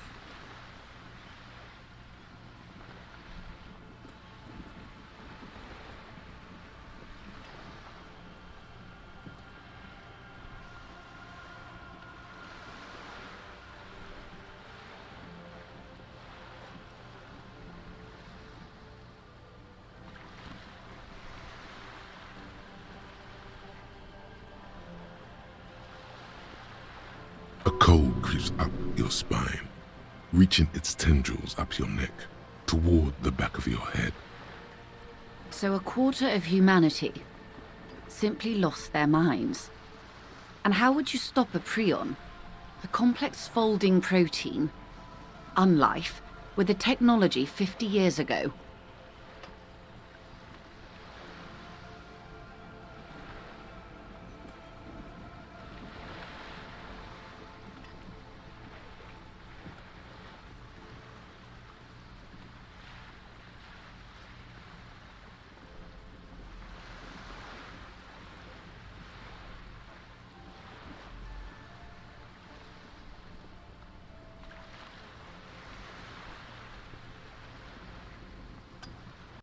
The wind stops, and for a moment, there's silence.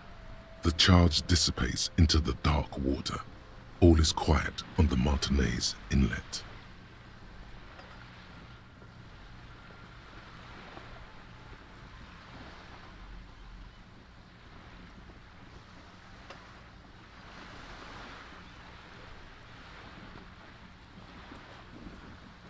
There is peace in the heart. Good hygiene. Really. A very moderate solution to an extreme problem. It's those sort of half measures that doomed the authorities in Grad. When they failed to step up, Marzov and his party stepped in. In this particular case, maybe a more robust state response might have been appropriate. Opinions expressed here do not reflect the official position of the RCM.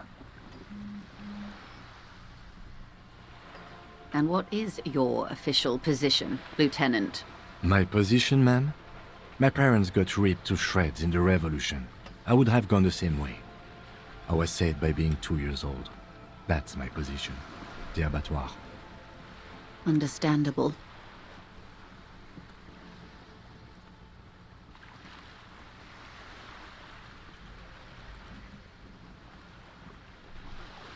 They are what they are. Who knows? An afterbloom may yet come. Anyway, enough sentimentality. Is there anything else you want to know? It's a neurological disorder caused by a lack of vitamin B in the brain. Symptoms include a retrograde amnesia. It's quite serious.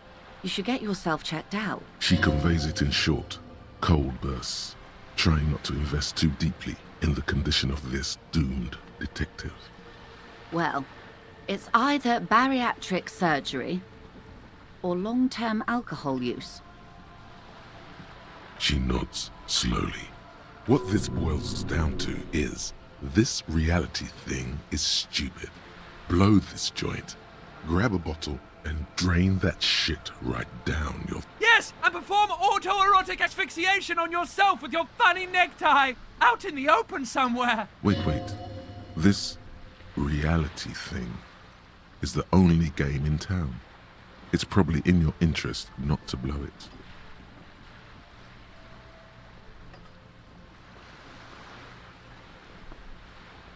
She stares at you, head tilted to the side, with a slightly concerned look on her face. She won't maneuver her way out of this one. I am the vilest of the vile. A traitor. A devourer of nations and infants. I am an ultra. It's sharp.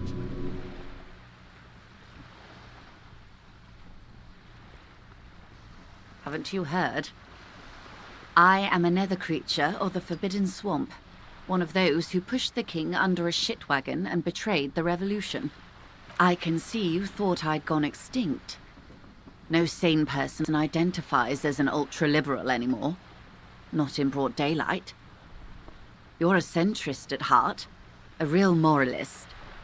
Tell me, now that I've uncoiled myself, do you find me frightening?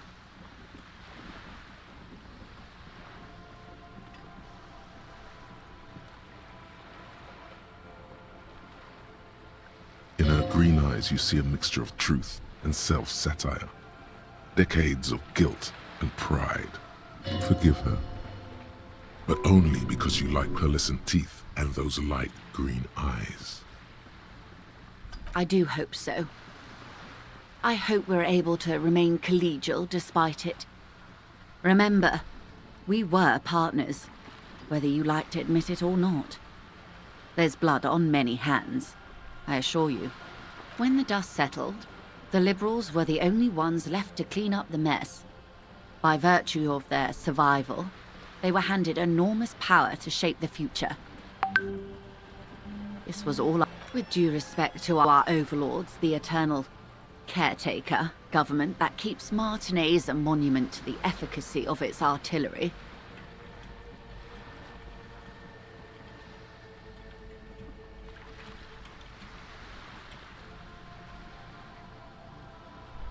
While a gentle wind sweeps the streets in the rebuilt east, light drizzle washing it clean, lights go up and motor carriages circulate the tracks. I would not have relinquished sovereignty to the Coalition. Not here in Martinez, and not in the Stella Maris or Delta Beachheads either. If not for my own sake, then for my daughters.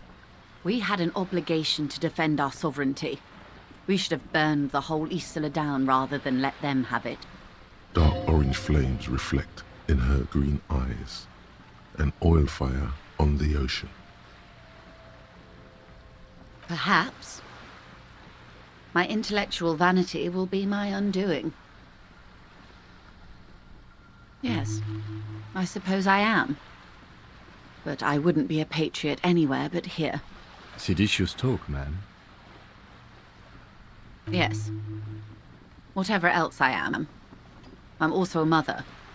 And a wife. Now, shall we return to reality? A bird? A sphenicid? A flightless bird of the polar regions?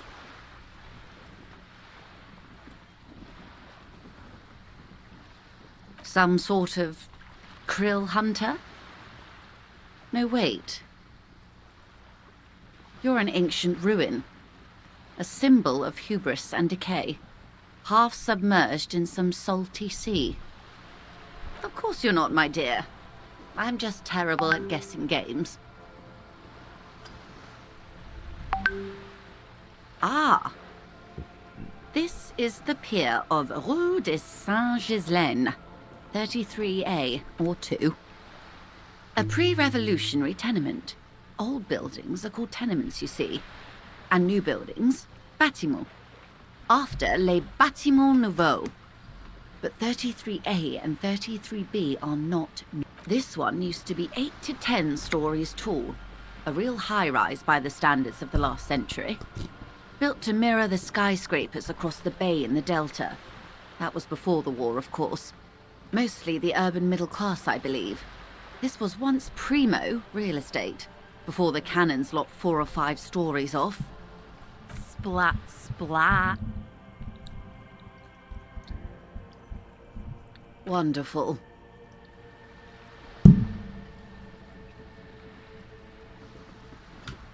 The girl in the old lady rags.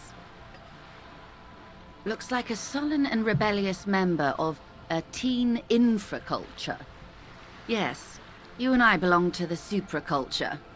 We're common, the herd. The music on the radio, the food in the chain restaurant, those are all too popular for the girl in the old lady rags. She prefers a fantasy world, an infraculture with its own dress code and vernacular. It is an illusion, I'm afraid. There is no refuge from the supraculture. Young people who dye their hair funny colors and wear old people's clothes are stupid, and their little rebellion is self-defeating. All right, what next? A strange coldness comes over you as you look at the world. The waves sway the sloop slowly.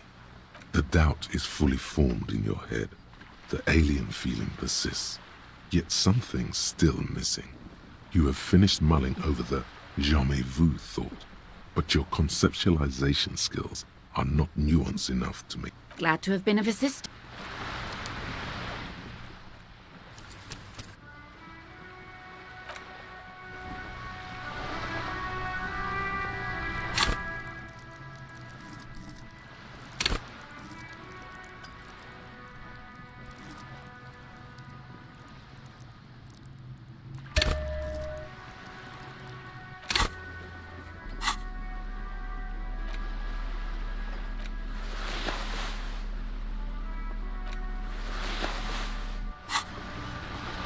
You're back.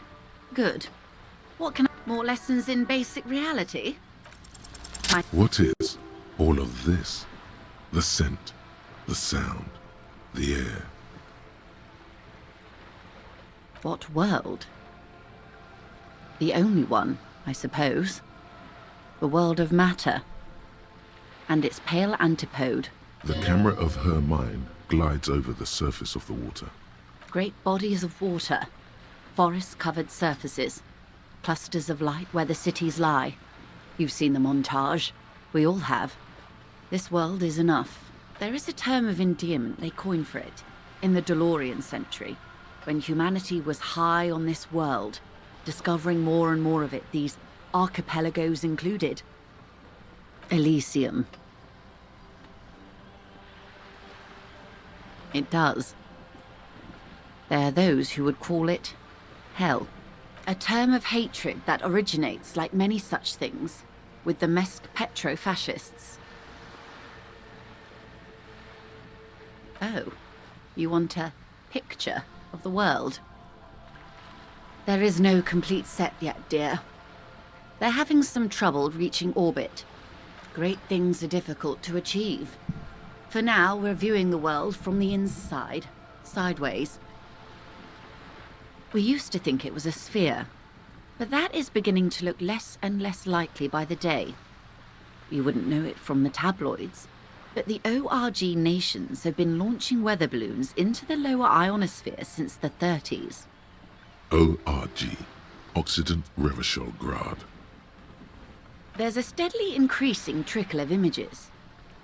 Between the big three scientific contributors, they're piecing together a dark grey corona. Yes. Pale covers 72% of the surface. There are grey flares and prominences, even arcs above entire isolas. The images are blurry, but if there was a sphere in there, it certainly looks like it fractured a long time ago. A cold fear seeps into you. They say there is a rarefied envelope of matter surrounding the darkened disk of our planet. That is, if we are still living on a planet. Or, to speak more plainly, imagine vast swathes of land disrupted by nothingness. I am sorry, dear. It must sound quite terrifying through the acute encephalopathy. Even scientific positivism isn't entirely convinced about what we're dealing with here. But this is one of the greatest questions of our time. Maybe when they get the complete set together, it will jolt us out of our rut, bring us together, however naive it may sound.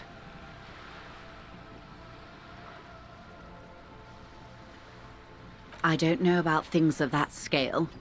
My expertise lies in nations and trade routes, one or several layers below everything. But yes, we'll be fine. Don't worry. She does not seem convinced that you'll be fine. If anything, she's realizing how deep your condition runs. You have misimagined it. I don't have the power to convey to you the effect and geometry of the images that depict our world from below low orbit. It's like the crowning of the world. It's insane. Very disco. You'd love it.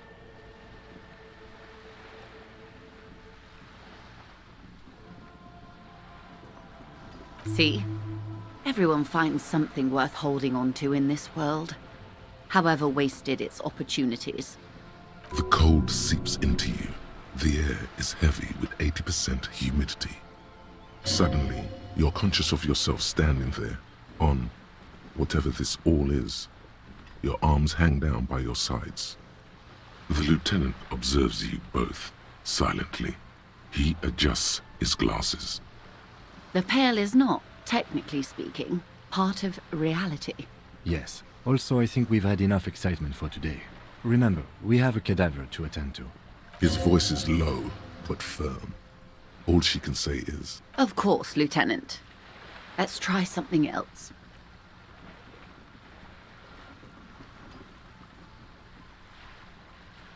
Ma'am, remember you are dealing with a very sensitive and impressionable police officer who is still recovering from a recent medical episode. The Lieutenant's right. Let's change topics. you could sneak back later when the lieutenant is not here, unless you can convince him to step aside. Good idea. Just ask him. He won't make a scene. Fine. See? What can he do? You're a grown man. Are you sure you're sure? Your colleague seemed adamant. Okay. The Pale is the most dominant geological feature of the world, Detective. The separative tissue between the islas. It is the inter-islary mass. Isla is a Messinian word for a continent of matter, enveloped on all sides by the Pale. Also, isolation, or landmass. We used to believe there was only one. In the last 4 centuries, we have discovered 7. Windy, Seol, Samara, Ilmara, Grad, Katla, and this, Insulinde. An oceanic isla. It comprises mostly of water. Muindi is the largest, Katla the coldest, Insulinde the bluest. What can I say? Each is perishing and dear. Achromatic, odorless, featureless. The Pale is the enemy of matter and life. It is not like any other, or anything in the world. It is the transition state of being into nothingness. No, Detective. We're safe. It begins there, 6,000 kilometers to the north, and even more to the south, east, and west. You are in the middle of the Isla. As your gaze instinctively turns north, a small black pit opens up in your stomach. Yes. That is enough. Many cities are built much closer. An uproar of matter, darling. Rising into the Pale. Rolling. Evaporating even. A great vision. The area of transition between the world and the Pale is called Porch Collapse. Imagine a grey coronal mist. Cold vapor marked by spores of an opportunistic microorganism. A mold that's adapted to grow at the edge of the unrest. It's the most disco thing you will ever see. You hear your pulse rise. The air feels caustic and cold suddenly. It's difficult to describe, or even measure. Something whose fundamental property is the suspension of properties. Physical, epistemological, linguistic. The further into Pale you travel, the steeper the degree of suspension, right down to the mathematical. Numbers stop working. No one has yet passed the number barrier. It may be impossible. Oh, it is so difficult for us. It is possible to force dimensions on the Pale. In modern times, we can even compress its latitude, bouncing radio waves from one end to the other, shortening the path. But it is still hard for humans to navigate the Pale without getting lost. Or extensively. Some say the damage stems from extreme sensory deprivation. Others argue that Pale somehow consists of past information that's degrading, that it's rarefied past, not rarefied matter. They call it the blend over of the self. The Pale does not only suspend the laws of physics, but also the laws of psychology, maybe history even. The human mind becomes over-radiated by past. It feels terrible. Absolutely terrible. International standards strictly limit civilian travelers to 6 days of Pale exposure per year. No, nameless detective of the Citizens Militia. I am a member of the entreprenetic business class. I'm cleared and trained for 22 days of Pale transit annually. Perhaps that explains her strange pining after the revolution. Some degraded early memories. Up to my gills, officer. Entreprenetics is the scientific study of the Pale. Or there are signs of pre-modern crossing. Nothing. We remain powerless before the Pale. Hybrid airships, detective. In essence, we throw them in and they come out the other. Then they don't. Gone. Like a skipping stone, but The Pale outweighs. What do you think, Oh no, detective. An intuitive conclusion of that development is that one day the Pale will cover everything. But this sort of talk is mostly left to extremists. Most people, and indeed most private and government sector organizations, entire I suggest you do the same. off we go. You see the hanged man's mouth open. One and all. They say Pale is death, but for the universe. Why should we just leave, and the world get left behind? Yes, sweet reality. But before we do, tell me, detective, is this the first time you're hearing this? Do you really not remember anything?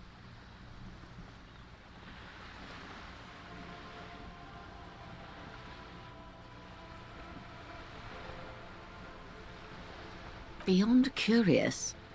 Tell me, what do you think of the Pale?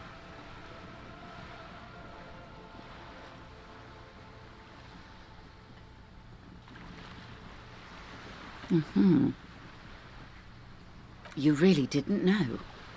This does not spell good for the investigation, Detective. If you don't know even this, then I hope so.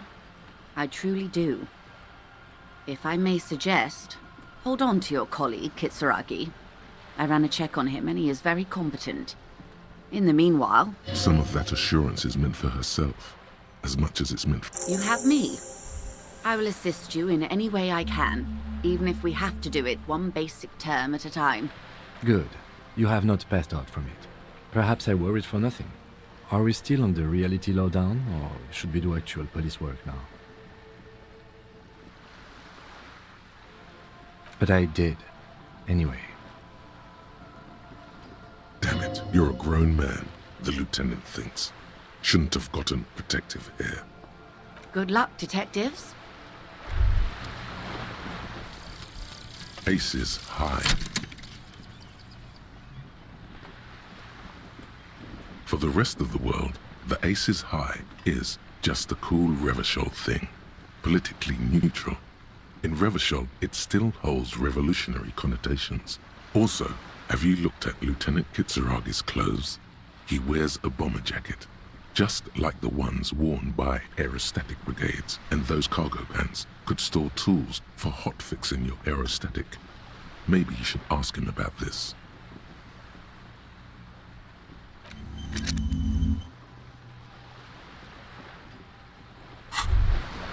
What's this? We're getting reports of normal, reasonable, temperate political opinions somewhere in Martinez.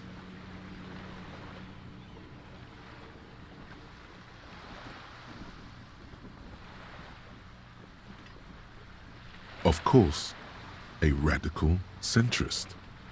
In these bright and loud times where 1,000 frequencies drown one another out, sober thinking is a radical act. It's time to become a citizen of the kingdom of conscience. It is not a place. It is a moment in time that can only arise in the right circumstances in all of human history. Increment. Yawn. You'd get there fast. History's greatest catastrophes have been brought about by people trying to make the world a better place. That's the genius of Dolores Day. She recognized that progress is meaningless if its gains are lost because of instability. Real, lasting change can only come about gradually. Tisk tisk. Just because you may never... What benevolence? What a fucking joke.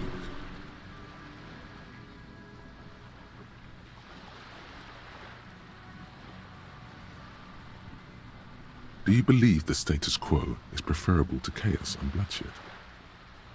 Then you've never lived through real chaos. Sometimes, in the face of great disaster, defending the status quo is... The kingdom is difficult to comprehend, partly because humanity will need to discard many of the categories that define. It's also post-industrial, post-ideological, and even post-sexual.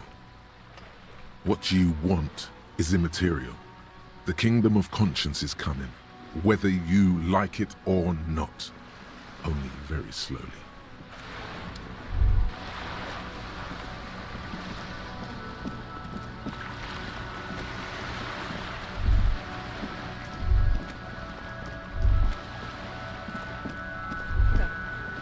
I think it's time we go talk to the boys.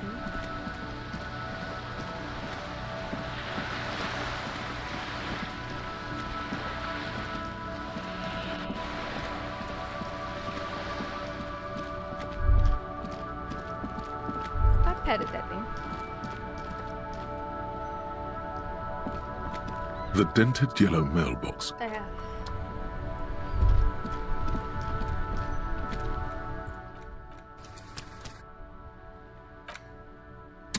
Make a new one.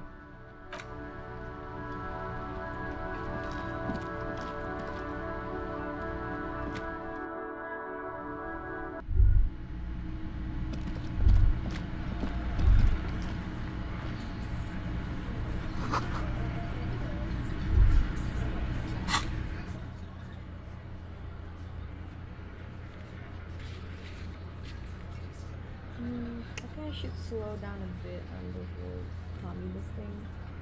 Kind of regretting saying I should be more cautious.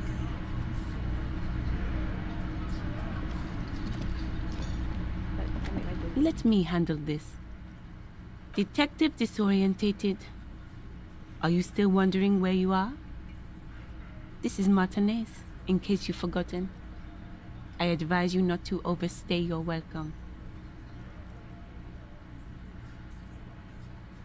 No, I am not a gardener. I'm a legal counselor for the Dock Workers Union. So let's get to it. You're looking for Titus Hardy? You think he has information that will help you? Maybe he does. That's Titus. Talk to him. But know this. I'll be keeping an eye on you. No strong arming. Nothing official. The District of Martinez does not recognize your authority to make arrests. It doesn't matter if you recognize our authority. We will make an arrest, if we have to. She says nothing. Her glare speaks for her. You're sure Easilio mentioned something about a lawyer, Elizabeth someone, but you're too dumb to remember what it was.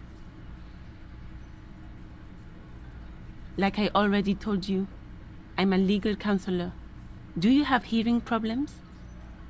What you want is of no... I saw what you were thinking. You want to say, what are you going to do to me? Don't. Just because it's in your head doesn't mean you have to say it. You will not lose out on anything good by not saying it. You will not lose out. You will lose out on something good if you say it.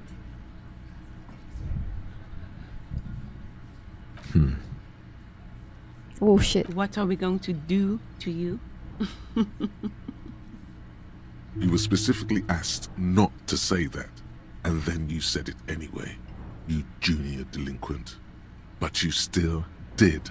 The union isn't going to do anything to you. It is not a crime syndicate. It is a labor organization. God damn. If anything, it is the RCM who do things to people. But we digress. Aggressive, you make your living enforcing violence. These people... So you were spying on us, and now you represent murder suspects. Just dock worker. Listen, you moral intern lackeys. You're a mob, enforcing the unlawful privatization of Revachol. 20 fat men in the Occident are stealing it all, and you're their bodyguards. Fuck yeah. So ask what you came to ask, or get back to your commanders.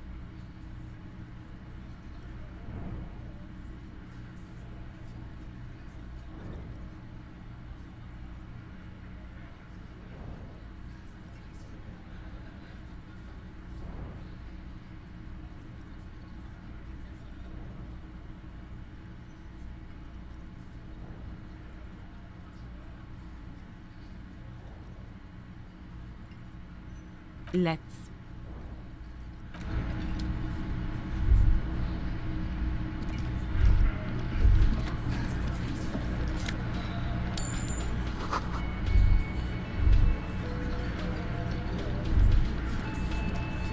This is where you say your bed.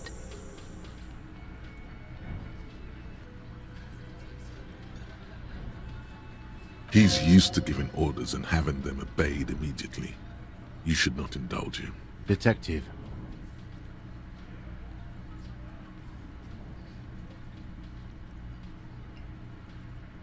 Precinct 57's finest scans the room, leaving the speaking to you.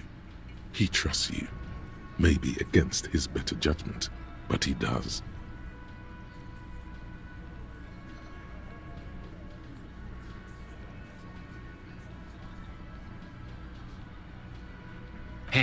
Hey, dipshit. You hard of hearing or something? The boss man's talking to you. What, is he fucking kidding? This guy high or something? Hey, asshole, up here. We're talking to you. We're looking for Titus Hardy. Oh, this is about him. A real looker, that won't. You sure took your time, huh? Waited for him to get real ripe and pretty for you. Oh, he was a real pretty boy. Hanging up there, letting out that pretty boy smell. I can't for the life of me understand why you did it. I mean, I would have just left him up there. You must really like cleaning up other people's shit. You might want to start asking your questions now. It's not going to get better than this. These guys are so macho, they're ready to confess to first-degree murder. Ask if it was them. Do a head count first. Connect these men to the tracks you saw in the yard. Chances are they're going to match. Starting from the right, boot size 44, blonde man, sitting on his right. Standard working boots, size 45 or 46.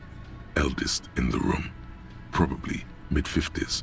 Smoker, quiet. Across at the other table, hobnailed working boots, size 43. Gang tattoos, Mesk or Sarah Mauritian, in his late 30s, early 40s. A symmetric burn on his neck, resembling the letters Loss Loss. Has he tried to burn it off? Leave that life behind? And then, standard working boot, steel reinforced toes, size 46. The big dick, wide at the shoulders and lean at the hips. Rugby cap, fingerless gloves, and numerous scars, a little under 40. The emblem on his vest says Rowing Club. A little patch below it reads T. Hardy, Captain. In the far corner, standard working boot, steel reinforced toes, size 44. 40-something, non-alcoholic beverage in hand. You squint. Is that on his neck? Forget it. It's not important. Size 41, with the light step. Not a child, after all. An older man with a rat face, mean, watery eyes, and 2 front teeth missing in the middle, heaving and wheezing. Big guy, boot size 46, deep marks, probably carried the victim over. He alone is 130 kilos. Add the man in armor, and you could easily exceed 220. In conclusion, these 7 are the actors on the crime scene. The footprints were theirs, but there's a discrepancy. Exactly the missing lady driver who was running the drug trade. Does it mean the Hardy Boys are involved in the drug trade as well?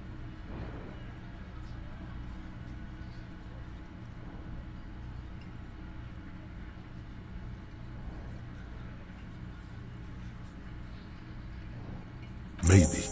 But hey, you've stood there for about 4 seconds, not saying anything. Now is a good time to hit them with questions. Where's the 8th Hardy? The fuck is with you, fella?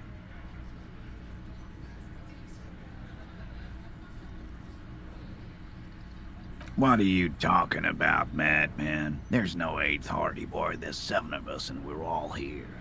Or what? You want to be the 8th Hardy Boy? We ain't hiring. Actually, boss, we've been talking and we think she could maybe... This person Glenn wants to hire, he really respects her. Shut the fuck up, Glenn! I do the talking here. Now what the fuck do you want? So let me get this straight. There is an 8th Hardy Boy. It's a she, and you don't like us talking about her? That's right. We're not talking about this. This is a private Hardy Boys matter. Nothing to do with your shit. And you're not cops here. Don't go digging around if you don't want a bullet in the back of your head. I'm watching you. Good. We are all watching each other. Officer, your question. There's no point in pushing it further, he thinks. This is already a victory. We'll learn more about this 8th Hardy sooner or later.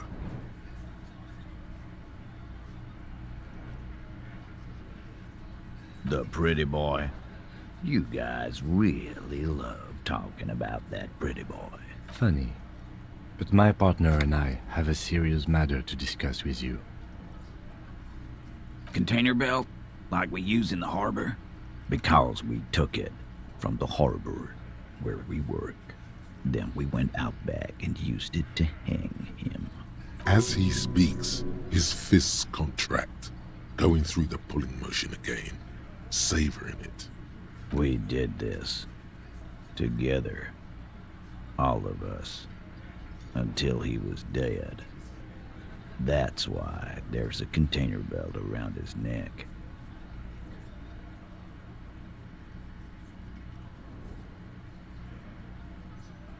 Goddamn right. No. These 7 honest men have equally come forth. They told you what happened so that you don't waste any more of your time. They're playing to their considerable strength in numbers. Don't talk about arresting them. You'll only bring attention to your inability to do so. How many people have you sent to the Shays? Ever felt remorse for them? Or send them to Reunion to rot. For 20 years. For life. But you see, a lawman, is something people agree upon. And here in Martinez, we agreed that this man had to die. Are you deaf? There will be no singling anyone out. You can't arrest a Hardy Boy without arresting all Hardy Boys. Do you think you could do that? Do you think you could arrest them all? Titus, keep addressing him. He wants everyone to know he's in charge.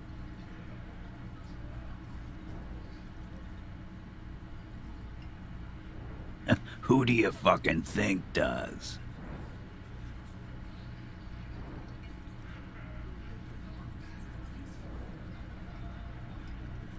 Titus, no one was thinking. No. Fuck no! The big dick is right here, asshole.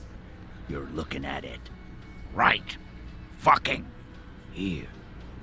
Disregard the outburst, officer. None of the boys have any comments on their power relations. That night, they acted as one. That's all. You don't have to keep answering his questions. I know, Lizzie. Relax. We killed him last Sunday night. Seemed like a good way to end the week. Known him? We don't associate with scum like that, Al. Yeah! Who do you think we are? Quiet. He came around about 3 weeks ago when that Pines cow first sailed into town. Happy? By the Pines cow, you mean Joyce Messier? A representative for White Pines? The same company you're striking against? No. I mean the Pines cow. The stupid-ass cow they sent in to fuck us over. But you know what? This is where he tries to sow discord between you two, because he knows the company is responsible for bringing the mercenaries into town. Why don't you ask her about the pretty boy? I'm sure she has interesting things to say when you ask her hard enough. That's enough insinuation for today, Titus. Officer, your interview is drawing to an end. Don't waste your last questions. Why? 'Cause he was worthless mercenary scum. And he stepped out alive in my town. And he stepped out of line. What kind of mercenary? The kind that shows up when you start a strike. The experienced kind, too. Had Cohoy and Semenine written all over him. Ex-Oranese Special Forces. A live grenade. Right here in our bar. This one has a special gripe with him coming here. I can't prove it, but I know he was sent by the Wild Pines. They hire merc shit like that. Story of every strike from here to Samara. 'Cause one night, he walked straight up to the mic and said, "I'm Oranese goddamn Special Forces, and I'm gonna fuck you all!" Really? Yeah, really. Had a gin and tonic up there, sang some Oranese paratrooper song, and said he's gonna fuck everyone. We couldn't believe it either, but he fucking did, right there. like some kind of animal. This is a serious violation of the karaoke code.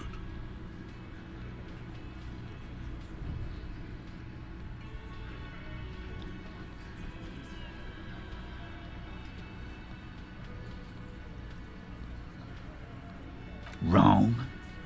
He harassed women, raped one, harassed workers, threatened to kill some as a warning.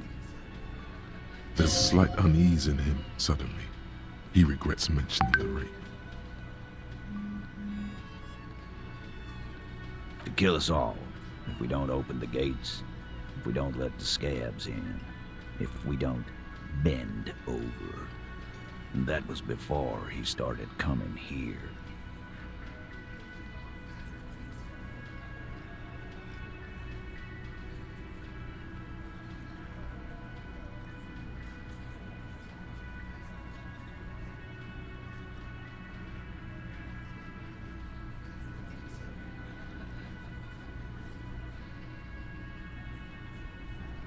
Yeah, he said it was his favorite joint now.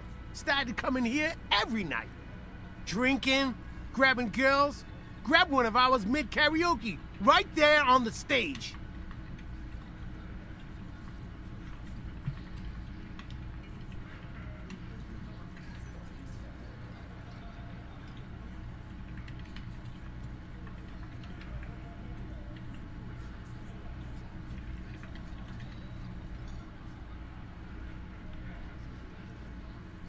He grabbed someone?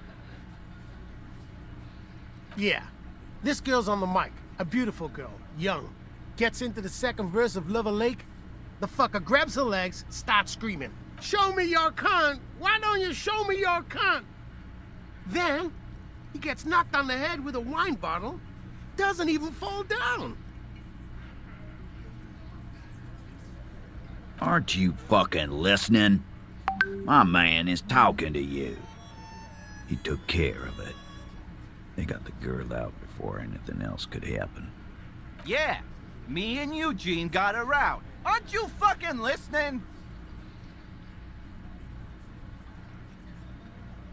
No, you're not getting the name. That's a Martinez matter, and I'm not discussing it with you clowns. Despite the stonewalling, you can slip one more question in. Titus, do not answer. You have— Fuck off, Carl. She's gone through enough without you harassing her too. She doesn't need more embarrassment. What are you talking about? Embarrassment? If someone has been sexually assaulted, we need to... What you need is to get the fuck out of my face. I've had enough of explaining myself to you fucks. He's dead. It's done. As you can see, these men can only take so much baseless scrutiny.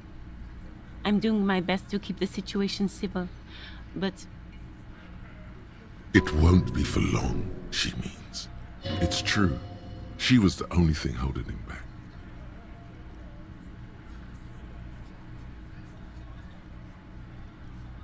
We hanged him up by his neck until he got real still. Wasn't that obvious, copper? Didn't they teach you anything at the cop school, idiot? You're pretty sure you've had at least 2 years of cop school and many more of active service.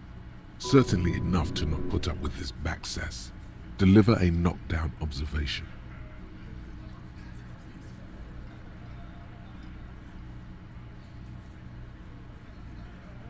Titus, you don't have to clarify anything. We overpowered him, dragged his unconscious body to the tree, put a noose around his neck, and hanged him till he was dead. Then we left him for seagulls, maggots, and you fucks.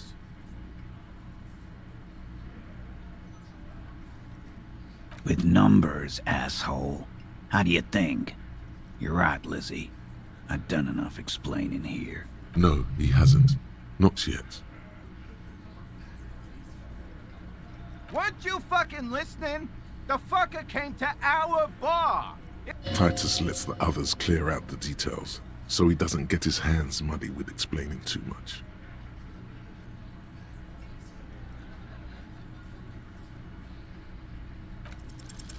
Titus is solid as a rock, and so are a few others. But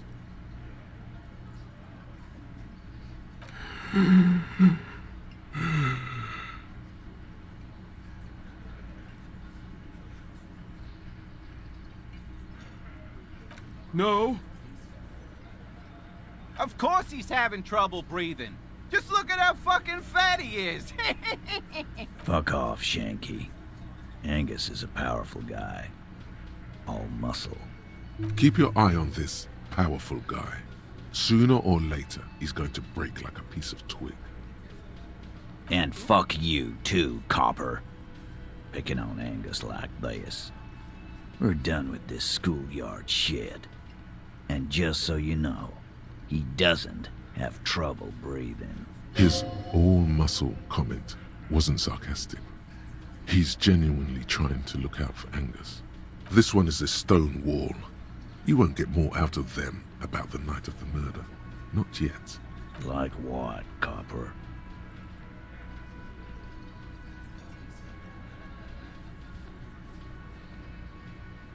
Nothing.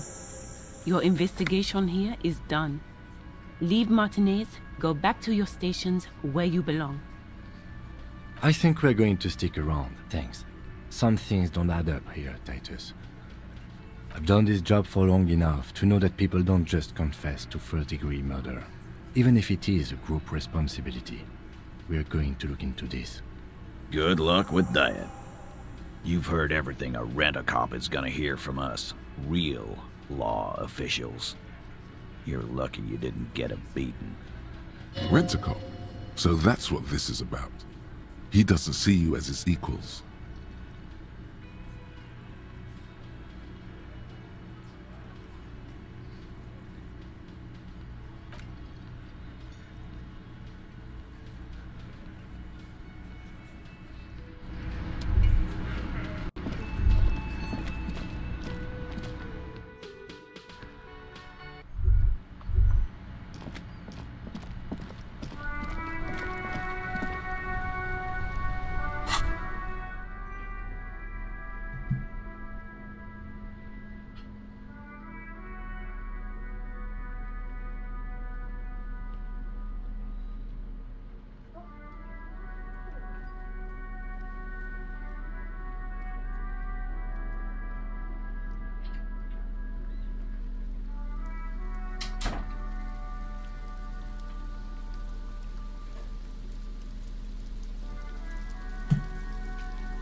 take a break over here.